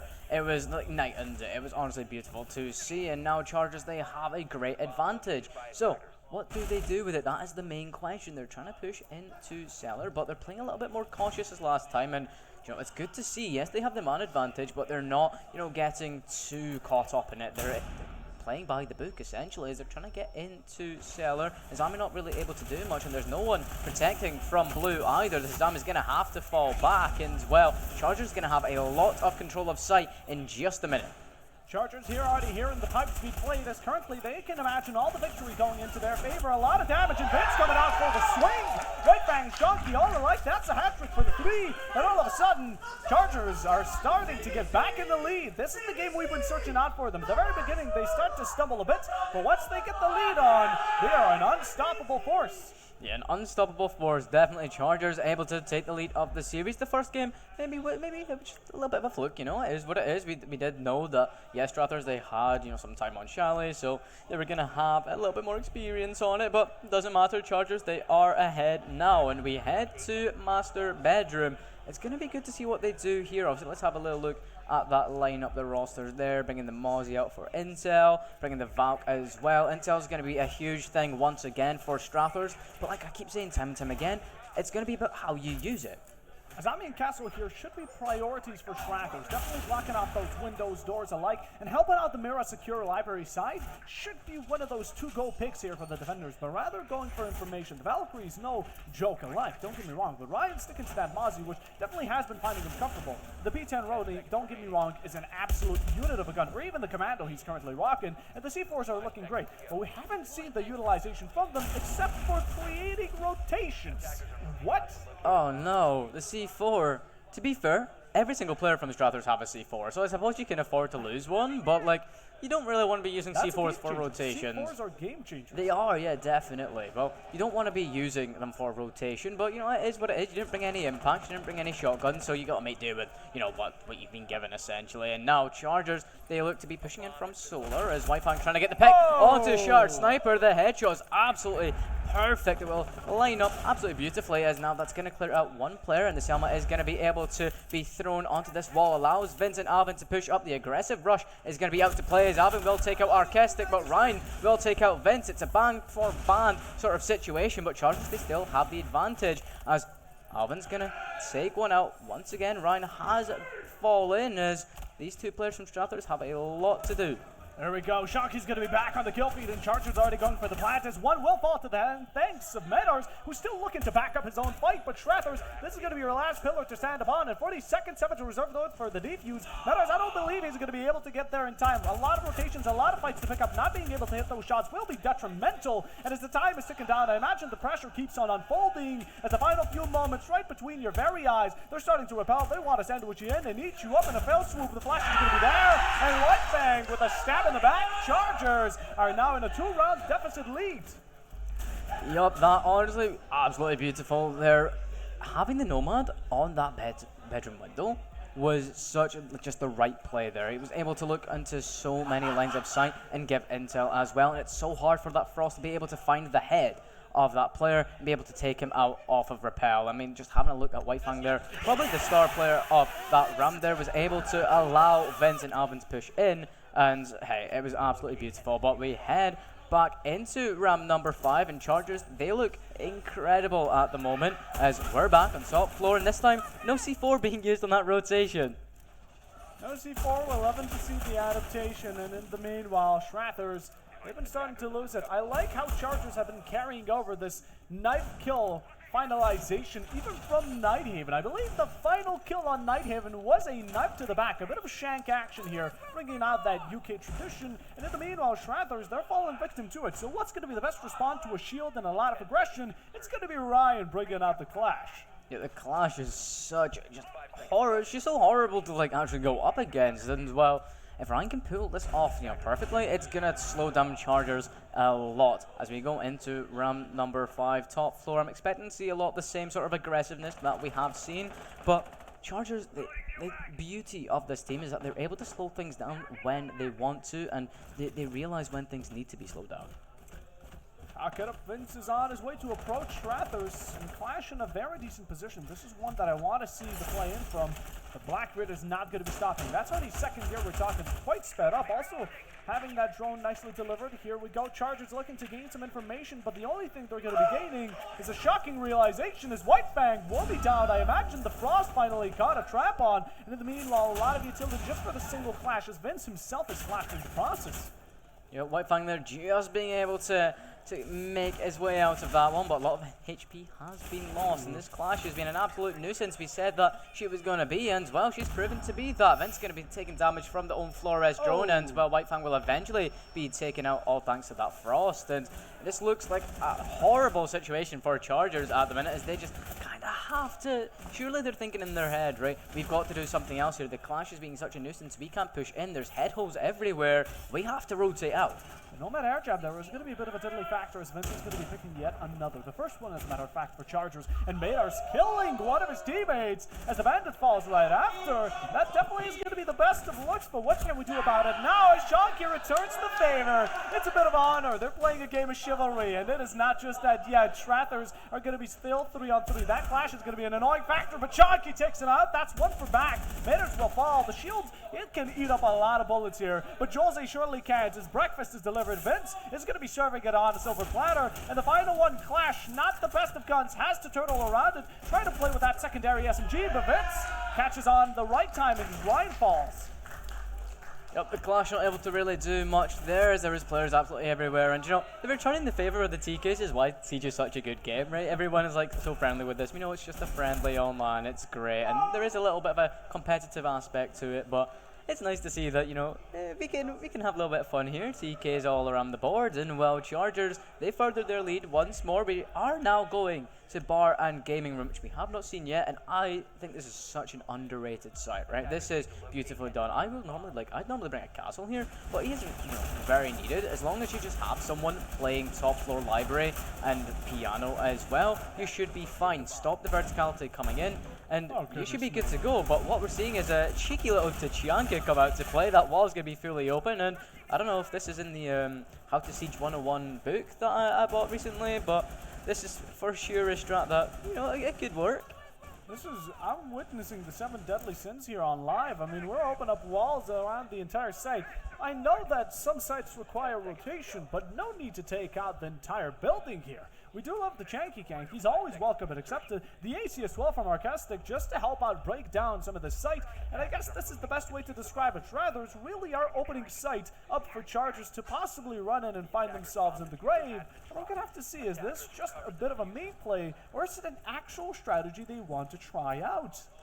I don't believe this is going to be an actual strategy. There's no way Raibow this Tachanka opening that entire wall. There's no way that's an actual strat that they've picked up behind the scenes. And while Chargers, they might have an easy go at it here, but I mean, getting in the way, you're not going to be able to throw that in. But it doesn't matter, the diffuser's going to be planted nonetheless. And again, it's another aggressive rush from Chargers, which we have seen time and time again. Paddy able to get the Candelas off as well, just, you know, stops any sight for Strathers as there's 2 players in Library and Mez. Paddy's going to be taking out Meteors, and well, the 0-1 that he had is he now has 1 kill to his name, so it's all good at the end of the day. Strathers a bit too late to the party. That's a down onto 1. Jose is still trying to fight against it, but it's far too late. Now you still have 1 right around the corner, and there's the reaction we've been seeing out in Point's direction. Jose finds it, gotta go for that reload and find yourself some extra bullets in the chamber, but Alvin's still gonna be fighting 1. That's Theodore off, and well, where's Simon? The final 1, or rather the final 2. Time has officially run out. There is absolutely none to remain as White Fang puts it into the decrypt, and now all of a sudden, I'm starting to feel like the mental here from the side of Strathers is slowly crumbling. Yeah, definitely. I mean, when I'm going for those Tachanka plays, I don't know if my mental's already gone, but just having a look here, you know, being able to take out that player in Library, done a lot, and you know, the wall did work out a little bit there. He was able to turn around and see that there's players coming in from bar, but it doesn't matter at the end of the day because they aren't able to close it out, and now what we see, Chargers on the defense. Strathers attack, Chargers on the defense, 5-1. And of course, still being bullied. Poor Patty for being 1-2. But he did get a kill. That's already great. And Strathers here have been playing an absolute fantastic matchup. I mean, look, Strathers have been trying their best. We even saw a bit of a meme strategy. We love to see some Tachanka in action, and that's already rep points from my side. But Chargers, they've been clearly not only the fan favorite, but again, the god Ubisoft himself has really been favoring that giftness. And for now, I think the first reaction from Strathers to this is possibly a rush. Yeah, definitely. I mean, return the favor, right? Chargers have been so successful in their rush. Strathers, why don't you just go for it? You've really not got much to lose. You're bringing that blitz there that Vince was so good on. Can Arcastic do the same? Well, only time is going to tell, but an aggressive rush here would not be a bad play, but the spawn peaks, they're coming out to play instead. Arcastic taking a lot of damage, but Vince is going to be taken out in the process. A great start for the Strathers as it looks like they're trying to make their way slowly but surely into the building, being wary of these spawn peaks, and Alvin will be taken out as well. Chargers, they're not really holding up at the minute. These are the consequences to spawn peeking actions, and currently, that's a good beginning for Strathers. It's an excellent one to say the least, but you still need to find yourself a couple and try not to fall off with the nade following right after you. This is going to be a rough one here. Strathers, they're having a bit of a difficulty getting onto this balcony, but we get there, and that's what matters. Chargers, in the meanwhile, they've thrown 2 players out to the bank and currently claimed to the back by Strathers as the first one from Whitefang. That's definitely an answer to it, but currently looking to follow up. There's going to be some red pings and burn it out. Batty just keeps on sticking to the fire of the flames as Whitefang delivers yet another, and Library is going to be a place of absolute Armageddon. The pistol there in corner. Shattered finds it. Finally, Whitefang to fall, but in the meanwhile, Chargers are not going to be able to keep up consistency player-wise. Yep, not at all. 2 versus 3 is not favourable for them, but they are kind of sitting in comfortable positions. The Jackal Ping does come out though, so the intel is available for Strathers if they wish to use it, and use it they should as well. Shots are going to be fired, but none of them are going to be landing. Paddy taking a lot of damage at the moment. Yes, there is a dock available, but the positioning just won't allow for that stim to happen. And Chargers, they're just going to have to retake site here. The Capital will fall, and so will Ryan as well. It's great from Shonky, that dock coming out to play. Yes, the stims aren't available at the minute, but Shonky is putting up an absolute masterclass performance as Maytars cannot do anything, stuck there on site. Chargers, against all odds, they take that back. Shonky and Patty, the dynamic duo, go hand in hand. The double D really serving up a meal here, and that's what ended up being the silver bullet to what Strathers offered. And oh, the poor replay, that is absolutely bullying Jose, but it is a mistake nonetheless. And in the end, having yourself be so revealed to that head hole and the defenders made on purpose is what ends up really bringing you down to the ground. As now Chargers with match point, Strathers facing against it. And well, this is similar to how Grizzlies played against Strathers too. Yep, match point, we find ourselves in Kitchen. A site that definitely can work, but probably the weaker site on this map. But again, it just comes down to verticality. You need to have top floor locked if you are going to keep this site. And Strathers, I'm not really seeing any picks that can provide that verticality. Yes, the Ashe can, but she isn't really preferred for verticality. You want to bring the buck for the skeleton key. If you have to bring the sledge, I mean the ram as well. I don't know kind of what Strathers are cooking, but it definitely probably isn't the best for this site. With how Shonky has been cooking, I guess that was another of a lead, a bit of a story here for him to really have this counteract and in the end bring out the Caveira of all operators on the defense. It's going to be cheeky, but I'm imagining that Strathers possibly will be adapting to it, especially Ryan's Jackal, which does end up being countered by the Caveira. Although Chargers, I doubt that was the purposeful intent of the Cav, but rather just a bit of a jesty play. Yeah, the Cav would be nice to see an interrogation. I think Chargers, they probably have, every single resource to be able to do so as we head into this round match point. Obviously, a lot of stress on the behalf of Strathers, but Archistic with that Blackbeard shield looking to push into fireplace, and he is just going to make sure that no pesky roamers are lurking, but he has caught someone on blue stairs. The intel will be flowing back to the rest of his team members, and well, now it's just about, can Strathers isolate all of these fights? Are they going to be able to punish that player that they have sought? Chargers have really had their chemistry flowing. Called them H2O because they're about to be flowing like water. That's Batty smoothly coming through. Jose for the first one as he falls in return. It is a 1-for-1 exchange, finished and finalized by Vince, who is going to be delivering that mercy blow, so there's going to be no blood spilled on the ground and no one bleeding out, but still looking to patch up the wound here. Strathers are trying to make a rush into sight directly without having any direct breach, which is going to be a difficult task. Impact there for the poor Blackbeard, and trying to even find a bit of a pedicure onto him. Currently no luck, so rather approaching closely and cautiously.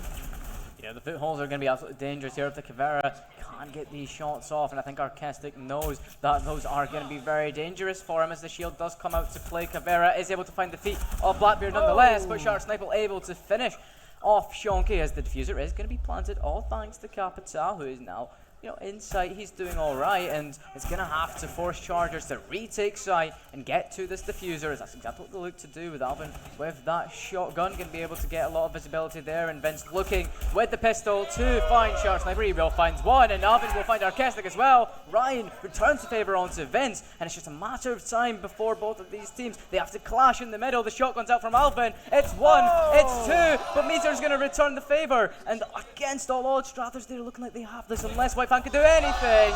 He can't, and Strathers, they just hold on. allowing the second round to come through. It seems like secondaries were the primary aspect here for the side of Chargers, as they were pulling out shotguns on long range, pistols on close, especially with the ACOG on the Cade. And in the end, very interesting way of approaching it, but having a bit of fun with it alongside. I'm surprised that, Maynard was still standing after so many blows being dealt, but that's what carried Strathers. It was a saving grace, and now they get to see the second round just so they don't face a possible Brazil, and the attackers now having to face Wine Cellar and Snowmobile. Yeah, maybe a little bit of a consolation round, but you know what? It keeps us in the game, and that's what we're here for. Some good siege as we head back to basement, which we know and love. Chargers now. How do they defend this? They're bringing out the likes of Cage, which is just kind of bog standard here. The Bandit as well is going to make sure that hard breaches, they can't go off. And Strathers, they're only bringing out the Thermite, so maybe it's a little bit overkill with the Bandit and the Cage, but it's just going to make sure that the walls stay nicely in place. Absolutely. Look at Helmet. He's already looking to headshot Batty. Chargers, they're trying to give Strathers some opening kills, but not by Strathers themselves, rather than to try and be the cleanup crew. Chargers have been taking it out between each other mostly, although I'm loving the comfort picks from Shanky, from Caveira, from Dark, all the way to the Ella. It's been quite diverse. Yeah, definitely. Well, it's time for Strathers to do something. Being on attack here is definitely not the favorable position, especially with Cellar, but it's not impossible. The lineup that they've brought does work. They just have to make sure that they're playing off of each other, and that main breach that Thermite is walking towards right now needs to go off. You need to be able to open that up, and you just need to be able to push. Being cautious is always a good sign. Strathers are still playing up to it, although Shattered being the first one to have a couple of damage dealt to him. It's not going to be fatal just yet, but the Bandit trick coming out here successfully takes out the first exothermic, and Chargers don't allow easy entry into their home.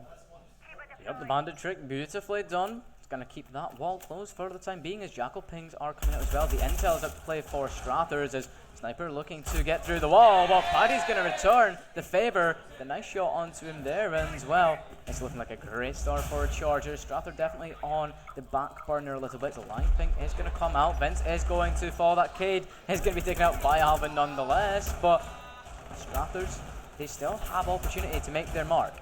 Standing now on equal grounds thanks to Alvin. Addy is taking some heavy artillery, and Maynard is bringing it all the way to him. Pistols there from the side of Connector, and Chargers are playing a bit cautiously. He's placing the shield down right in front of the eyes of Arcastic. He spots onto it, takes him out on the site. Gonna be playing very threat by the Needle, and Strathers here, you have two to play against, and there's no possible outcome where you lose it. They're playing secondaries, they're playing you like a fiddle, and currently Strathers, this is your moment to shine.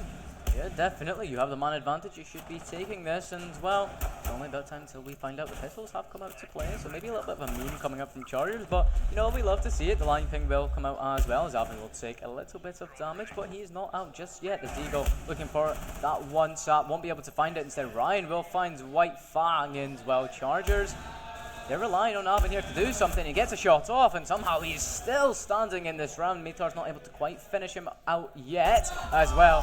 He will do it now. Return the favor with that revolver, and Strathers, they see themselves live on once more. An attempted shank for the final. It's a classic here we get to see from the side of Chargers, but not being able to connect surely ended allowing Maters to find that revolver shot, nicely putting the bullet into the chamber and where it belongs. The final shot there, still holding match points. I imagine Chargers are going to be dragging it out for just a bit longer, but Strathers, this is where you can really take some of these rounds. If you end up going 6-5 due to their mistakes, you could possibly even break it overtime if playing that trump card correctly. Yeah, definitely. Now we're going back to Bar. Let's have a little look at the lineup here. White Pan bringing in the Jaeger. I would prefer to have the Wamai, but once I've said, it does the job. Shonky with the Goyo as well will be really helpful late game with those Goyo canisters, and Alvin with that mirror just provides a lot of visibility. Honestly, this looks like a really good lineup for Chargers. It's not necessarily one that you would see a lot on this site, I would say, but it definitely does work. As Strathers, they're kind of sticking a little bit more to the book. They're bringing in that Thermite, they're bringing in Thatcher, but I'm not seeing a buck or anything for, verticality. No, doesn't seem like it just yet, and the 6-pick is now under lockdown, as there is going to be a shield from Arcastic, which is going to be showing some serious business. But still a meal to be prepped here. Strathers, your approach to this execution definitely has been rough, but getting to the execution itself, every single player plays very nice, tenderly, and tries to have Chargers charge into them for an easy pickup. Yep, now the Jones coming out to play for Strathers. They're going to try and find anyone lurking in far place. They won't be able to find anyone right now, but getting that information onto site is always a good thing. You know, there are head holes being opened, so they now are aware that they can't really push into site just willy-nilly. They're going to have to, you know, come up with some form of plan, make sure that they're not exposing themselves. As Sniper looking to push up Library Stair, trying to find anyone lurking. He won't quite be able to, and I feel like he might just have to find someone soon, as Alvin is going to be taken down to the floor. He's not out just yet. Sniper will take a little bit of damage, but he's still alive.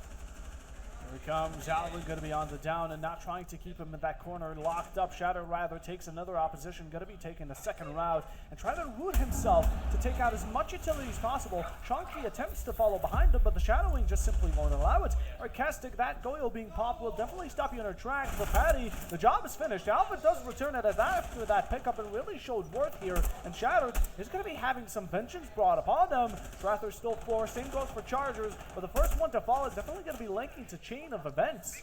Yep, definitely. All just comes down to who is going to be the next player to fall and when is the next attack going to formulate. Jones are still coming up to play, so Strathers, they still have chances to work on their intel and get some communication flowing. But Vince is going to put an end to Ryan as, well, that headshot is going to come out to play, and Arcastic is forced to back into Piano. Not a lot of HP on that Blackbeard whatsoever, but there are still players are available to help him if needed. Arcastic, one single Pokeball, and you're going to be captured like one. Strathers here being held and currently not letting go. Chargers, their grip has tightened on into this round. They want to get it over with as quickly as possible. But Jose still finding Vincent the Prophet. Now Shanky does return for it. And this game for game has really been going on. But the refract Shanky potential is definitely showing himself to be bright. And Jose, another one to falter. Strathers only have one more to clutch it up. And it's clutch or nothing as Chargers. This is the round they need to claim in order to get it for themselves. Wallbang's extremely close and Mater's dodging him like he's Neo from the Matrix. But 30 more seconds. The clock is counting. There's a couple. There's a down. Goyle will be downed. And in the meanwhile, Strathers, Mayors needs to find himself a virtue with what he has to remain. It's low chances, but I doubt it's going to be happening. Alvin and White Fang both sitting around sight, just waiting for him to approach it, but that's just where you're wrong. Alvin comes out to support White Fang for the aggression, and Chargers take it 7-3.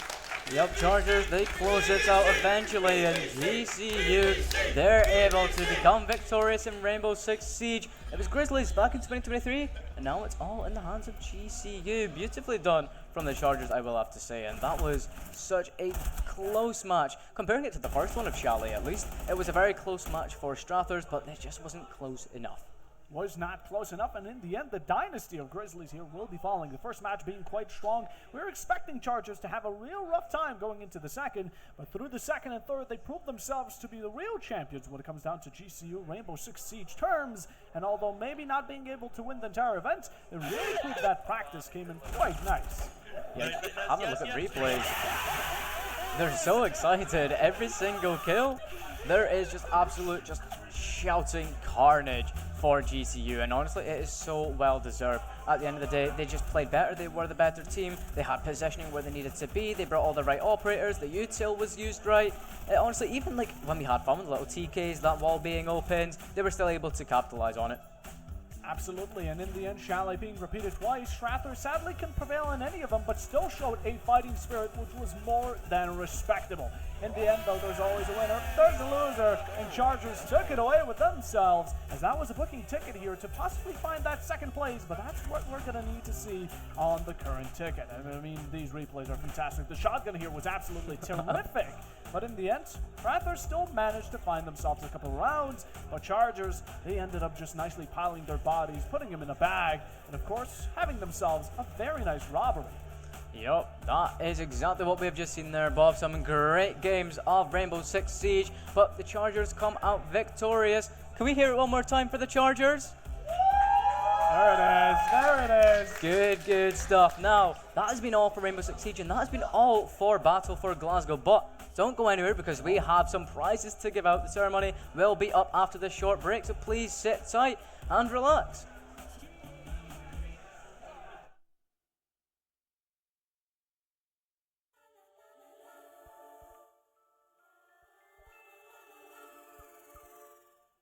Stay on the shelf, your ego done got in the way. It gotta die today. It gotta go. You should be happy I lighten the load. The weight of your arrogance, heavy as stone. I make an appearance, they already know. That chip on your shoulder gon' crumble and fold, yeah. It's not a secret that you have been fearing the shit that I'm on, so you back to the brag and the boast. But I'm in a class of my own. I heard they checking for me, no one checking on me, so I had to go run up a check. I got the message, homie, ain't no flexing on me. My attorney gon' call and collect. Blessings on blessings for me, my successes only made them envious, they got upset. I had to put all their egos in check.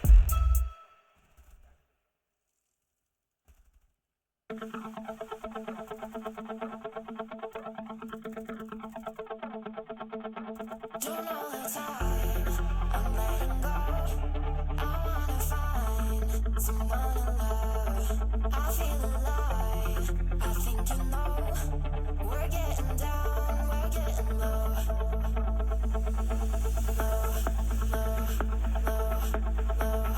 We're getting down, we're getting low.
There it is. Well, we're going to be heading over to the beautiful interview yet again, and normally expecting only one of the players to show up, but this time around we're going to be having ourselves a fantastic dynamic duo here from the side of the winner Chargers. Here they are. It's Vince, it's AJ, and honestly, the hype, you have been the fan favorite this entire time. The crowd has been going crazy. Even through my headphones, it was absolutely blasting, which is lovely to see. And I just gotta ask, how does it feel with the performance you put up today? It feels pretty good. I mean, we did expect to win, but I think Strath were honestly the better team out of the both. Like, they actually made us like kind of think about our strats a lot more, because on Glasgow we kind of just ran it down. But I think Strath were our biggest competition. And if you really think about it, they pushed us to 7-4. Glasgow only got a 7-3. That is true. They did do a good job. They and did in the a end, really good job. It was Chalet. You got to play a bit of Chalet, a bit of Nighthaven. And, you know, after Grizzlies, were you thinking that Strathers were going to put up a stronger fight, or that it was going to be a bit more easy? I thought it was going to be a bit easier. Like, I definitely thought, because Glasgow beat them so bad. But it was hard. It was definitely harder than I thought it'd be. Like, definitely a lot harder. They were actually like pretty good considering they were kind of the underdogs. I do think they played really well. 100%. It was like, you saw, if we were messing around just a little bit, you can maybe pick off one or two, but then you just lose the round. And there's only so much trolling you could do, or like, if you don't, they are actual competitors, and they did play really well. Yeah. I was thinking it was a fun last game to end the tournament on. Absolutely. Yeah. It was fantastic to see. And, you know, throughout the match, we got to see some cheeky plays from y'all, from the Caveira to the team kills. I'm imagining the voice chat or how the communications were completely disrupted, but what was going on in the head? What were you guys thinking? The comms were great, actually. Oh, really? Yeah, so obviously our Caveira coach was going to get interrogation, and then Paddy took the kill. Unbelievable. So, you have to trade it back, because you can't steal the Cavs kill, so we killed Paddy. That's obviously. true. That's fair. Just had to be done. And then they accidentally team killed, and it's a tournament. We're keeping it fair. That's true. You got to order the hit on Paddy because he was going. We felt that he was going to steal the Caveira's kill the next round. That's sportsmanlike. That really is sportsmanlike. You know, that's what we love to see Chargers. I imagine that's why the crowd was backing you up for so long as well. And, you know, you managed to come into this, but how were you feeling yesterday? How was it before actually going into the matches? I needed to pee really bad, like, the whole day.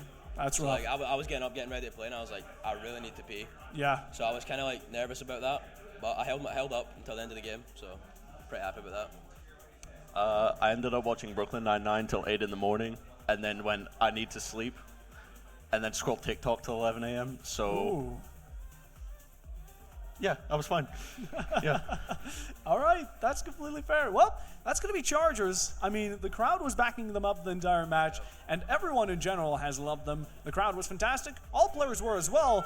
But right now, we're going to be heading up to a break, and right before it, or rather right after it, there's going to be the ceremony, which you should just stick around for, so we'll be right back with it in a moment.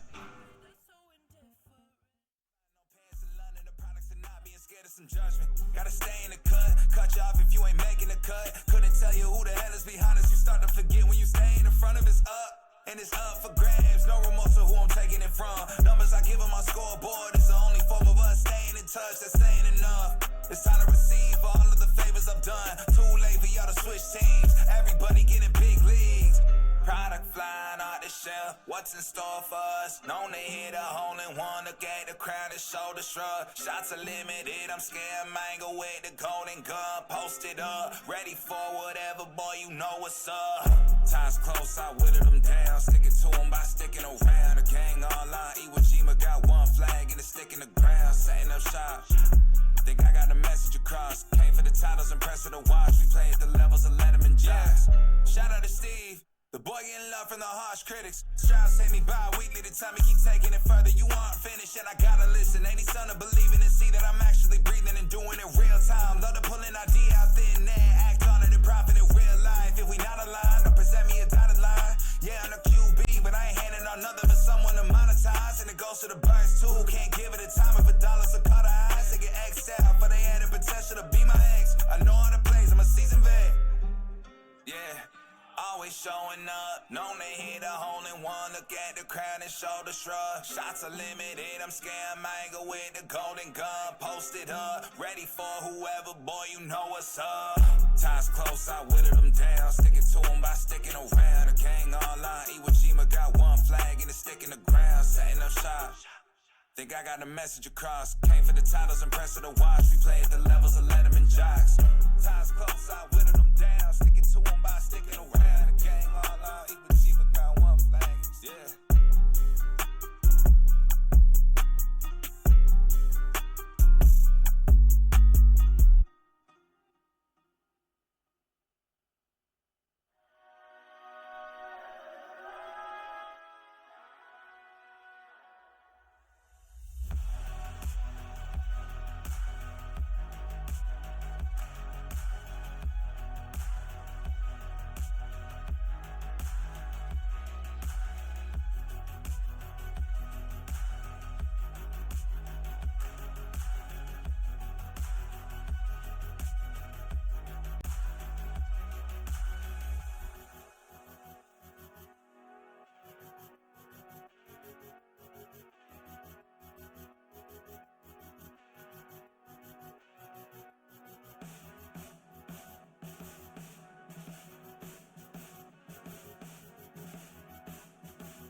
I match this work.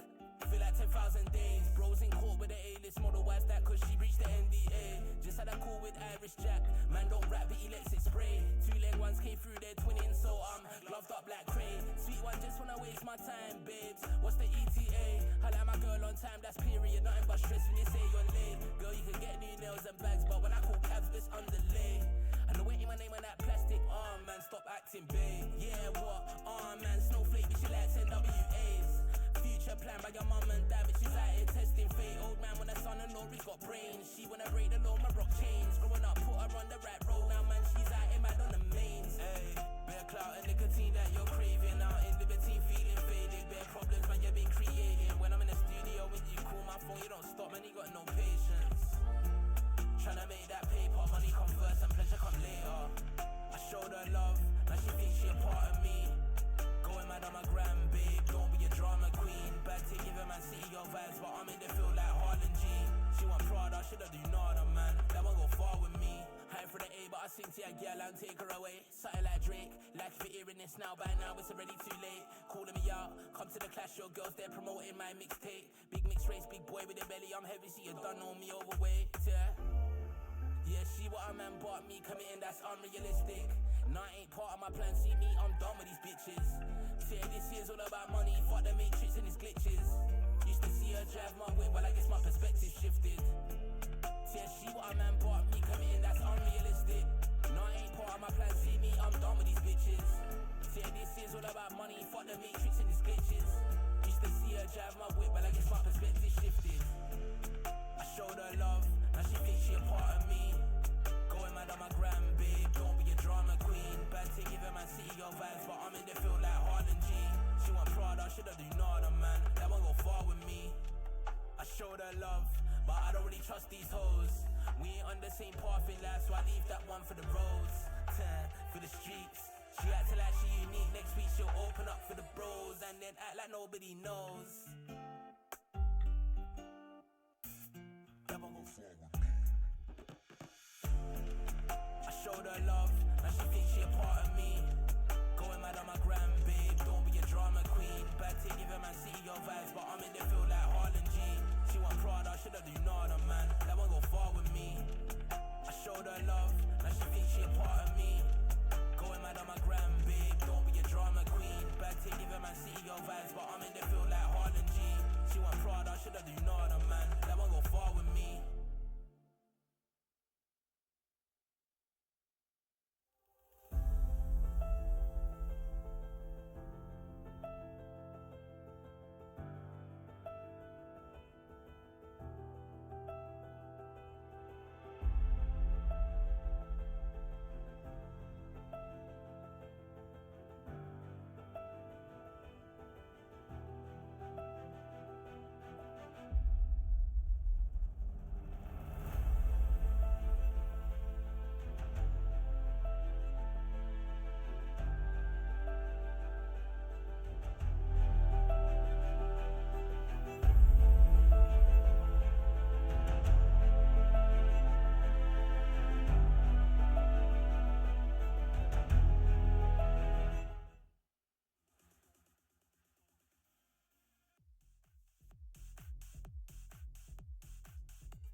All right, everyone, welcome back. We've had a really long weekend full of exciting games, but now is the point that everyone has been waiting for. This is Battle for Glasgow 2025, and we're finally ready to announce the winners of the weekend. I know you guys are all anxious at home wondering who won. I know we have the scoreboard, but we have a couple MVPs as well coming up. So we started out this weekend, day one, very, very excited, and we ended, actually, everyone had 2 points apiece. Of course, we started with Rocket League earlier in the day where Strathclyde ended up winning, and then we moved on to Val, and it was your GCU Chargers to take that one. We then moved on to day two yesterday. We started with League of Legends and then went into Overwatch 2. University of Glasgow Grizzlies took both of those, ending the day.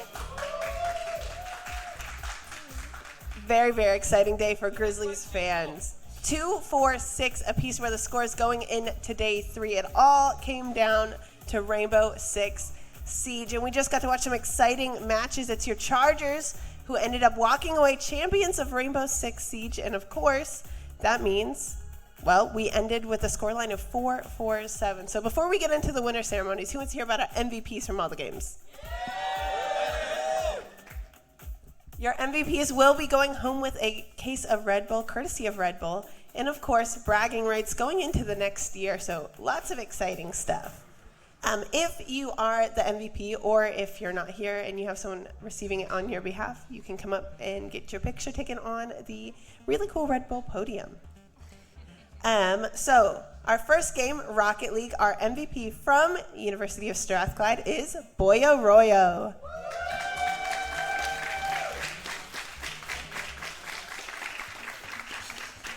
Unfortunately, they're not here today, but that's okay. We have a wonderful representative in place to accept Red Bull on Boyo Royo's behalf.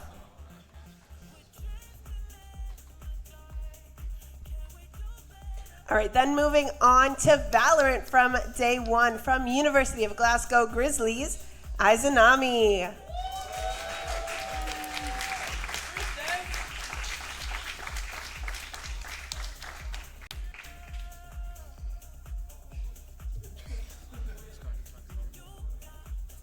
You guys can go on the podium. On the podium.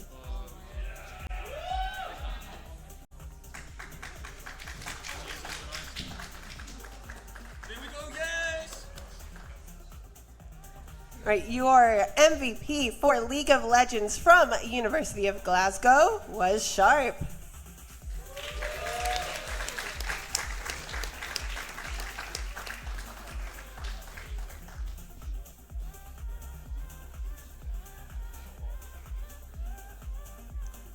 Your Overwatch 2 MVP, also from the University of Glasgow, is Mozart.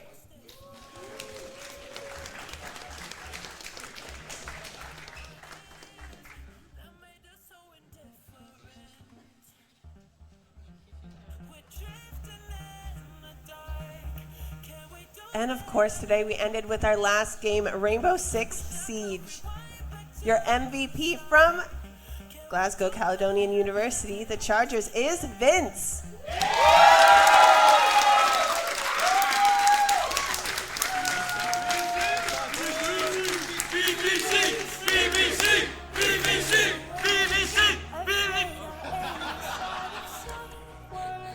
Congratulations to all our MVPs. Thank you guys so much, and I hope you don't drink all those Red Bulls in one sitting, but it hasn't stopped me before, so surely won't stop you.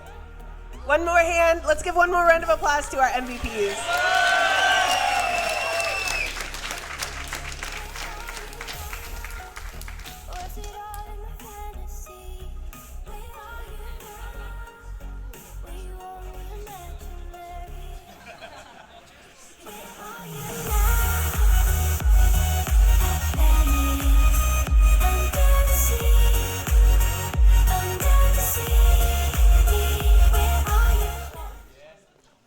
Very, very exciting. Congrats again to all our MVPs. There are lots of good games this weekend, but unfortunately, although we had a lot of victories along the way for each university, only one school can be crowned the winner, your BFG 2025 champions. So, coming back for the glory, Again, not the returning champions from last year, but those 2 years before, they took the crown and they're here to do it again. It's the University of Glasgow Grizzlies, your 2025 BFG champions.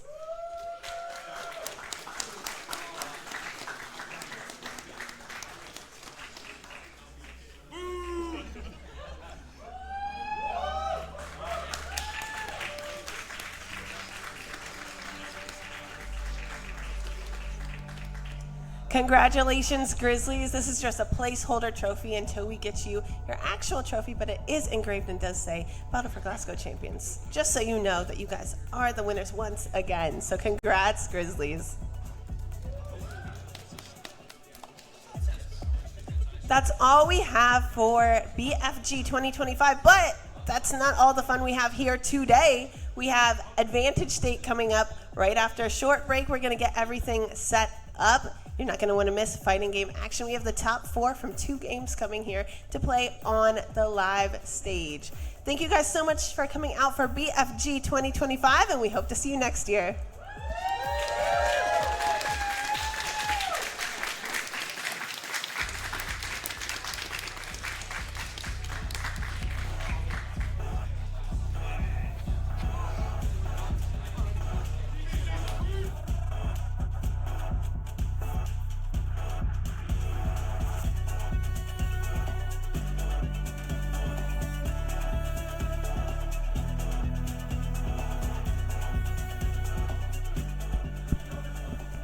Hey guys, everyone who is sticking around with us, thank you guys so much. Congratulations to our winners and our players and our fans. We do have an after party happening at NQ64, so make sure you get your tokens for that.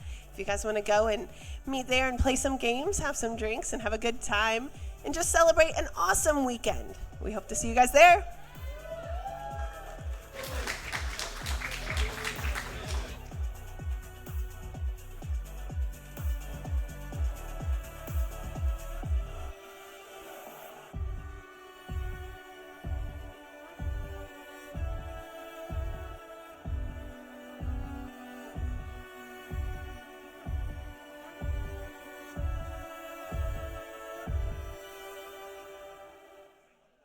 I told them I came from my spot. They told me time is like money, that's why I done made it. I sweated, I'm spending a lot. They never seen the hours I put in to get here, they only just see what I got. I spent my time in the lab all this winter, I sweated the summer is gonna be hot. I cannot lie on this shit, I paid a lot for this shit. They got some money to spend, I got some money to get. I gotta talk on this shit, that's why I told them I'm here. I feel like I'm in the league, I just keep making these hits. Took a little break, but I swear that I'm back. Go and ask anybody, put a city on the map. They was trying to call when they sent a contract, but I never reply unless they send it for the max. Everything I said, man, they know it's all facts. Told them if they want a verse, then they go and get text. Told them last year that I'm coming for it all. Go and check the numbers, dog, I'm putting up stats. Yeah. I'm on my prime, I'm feeling like Steph. I get my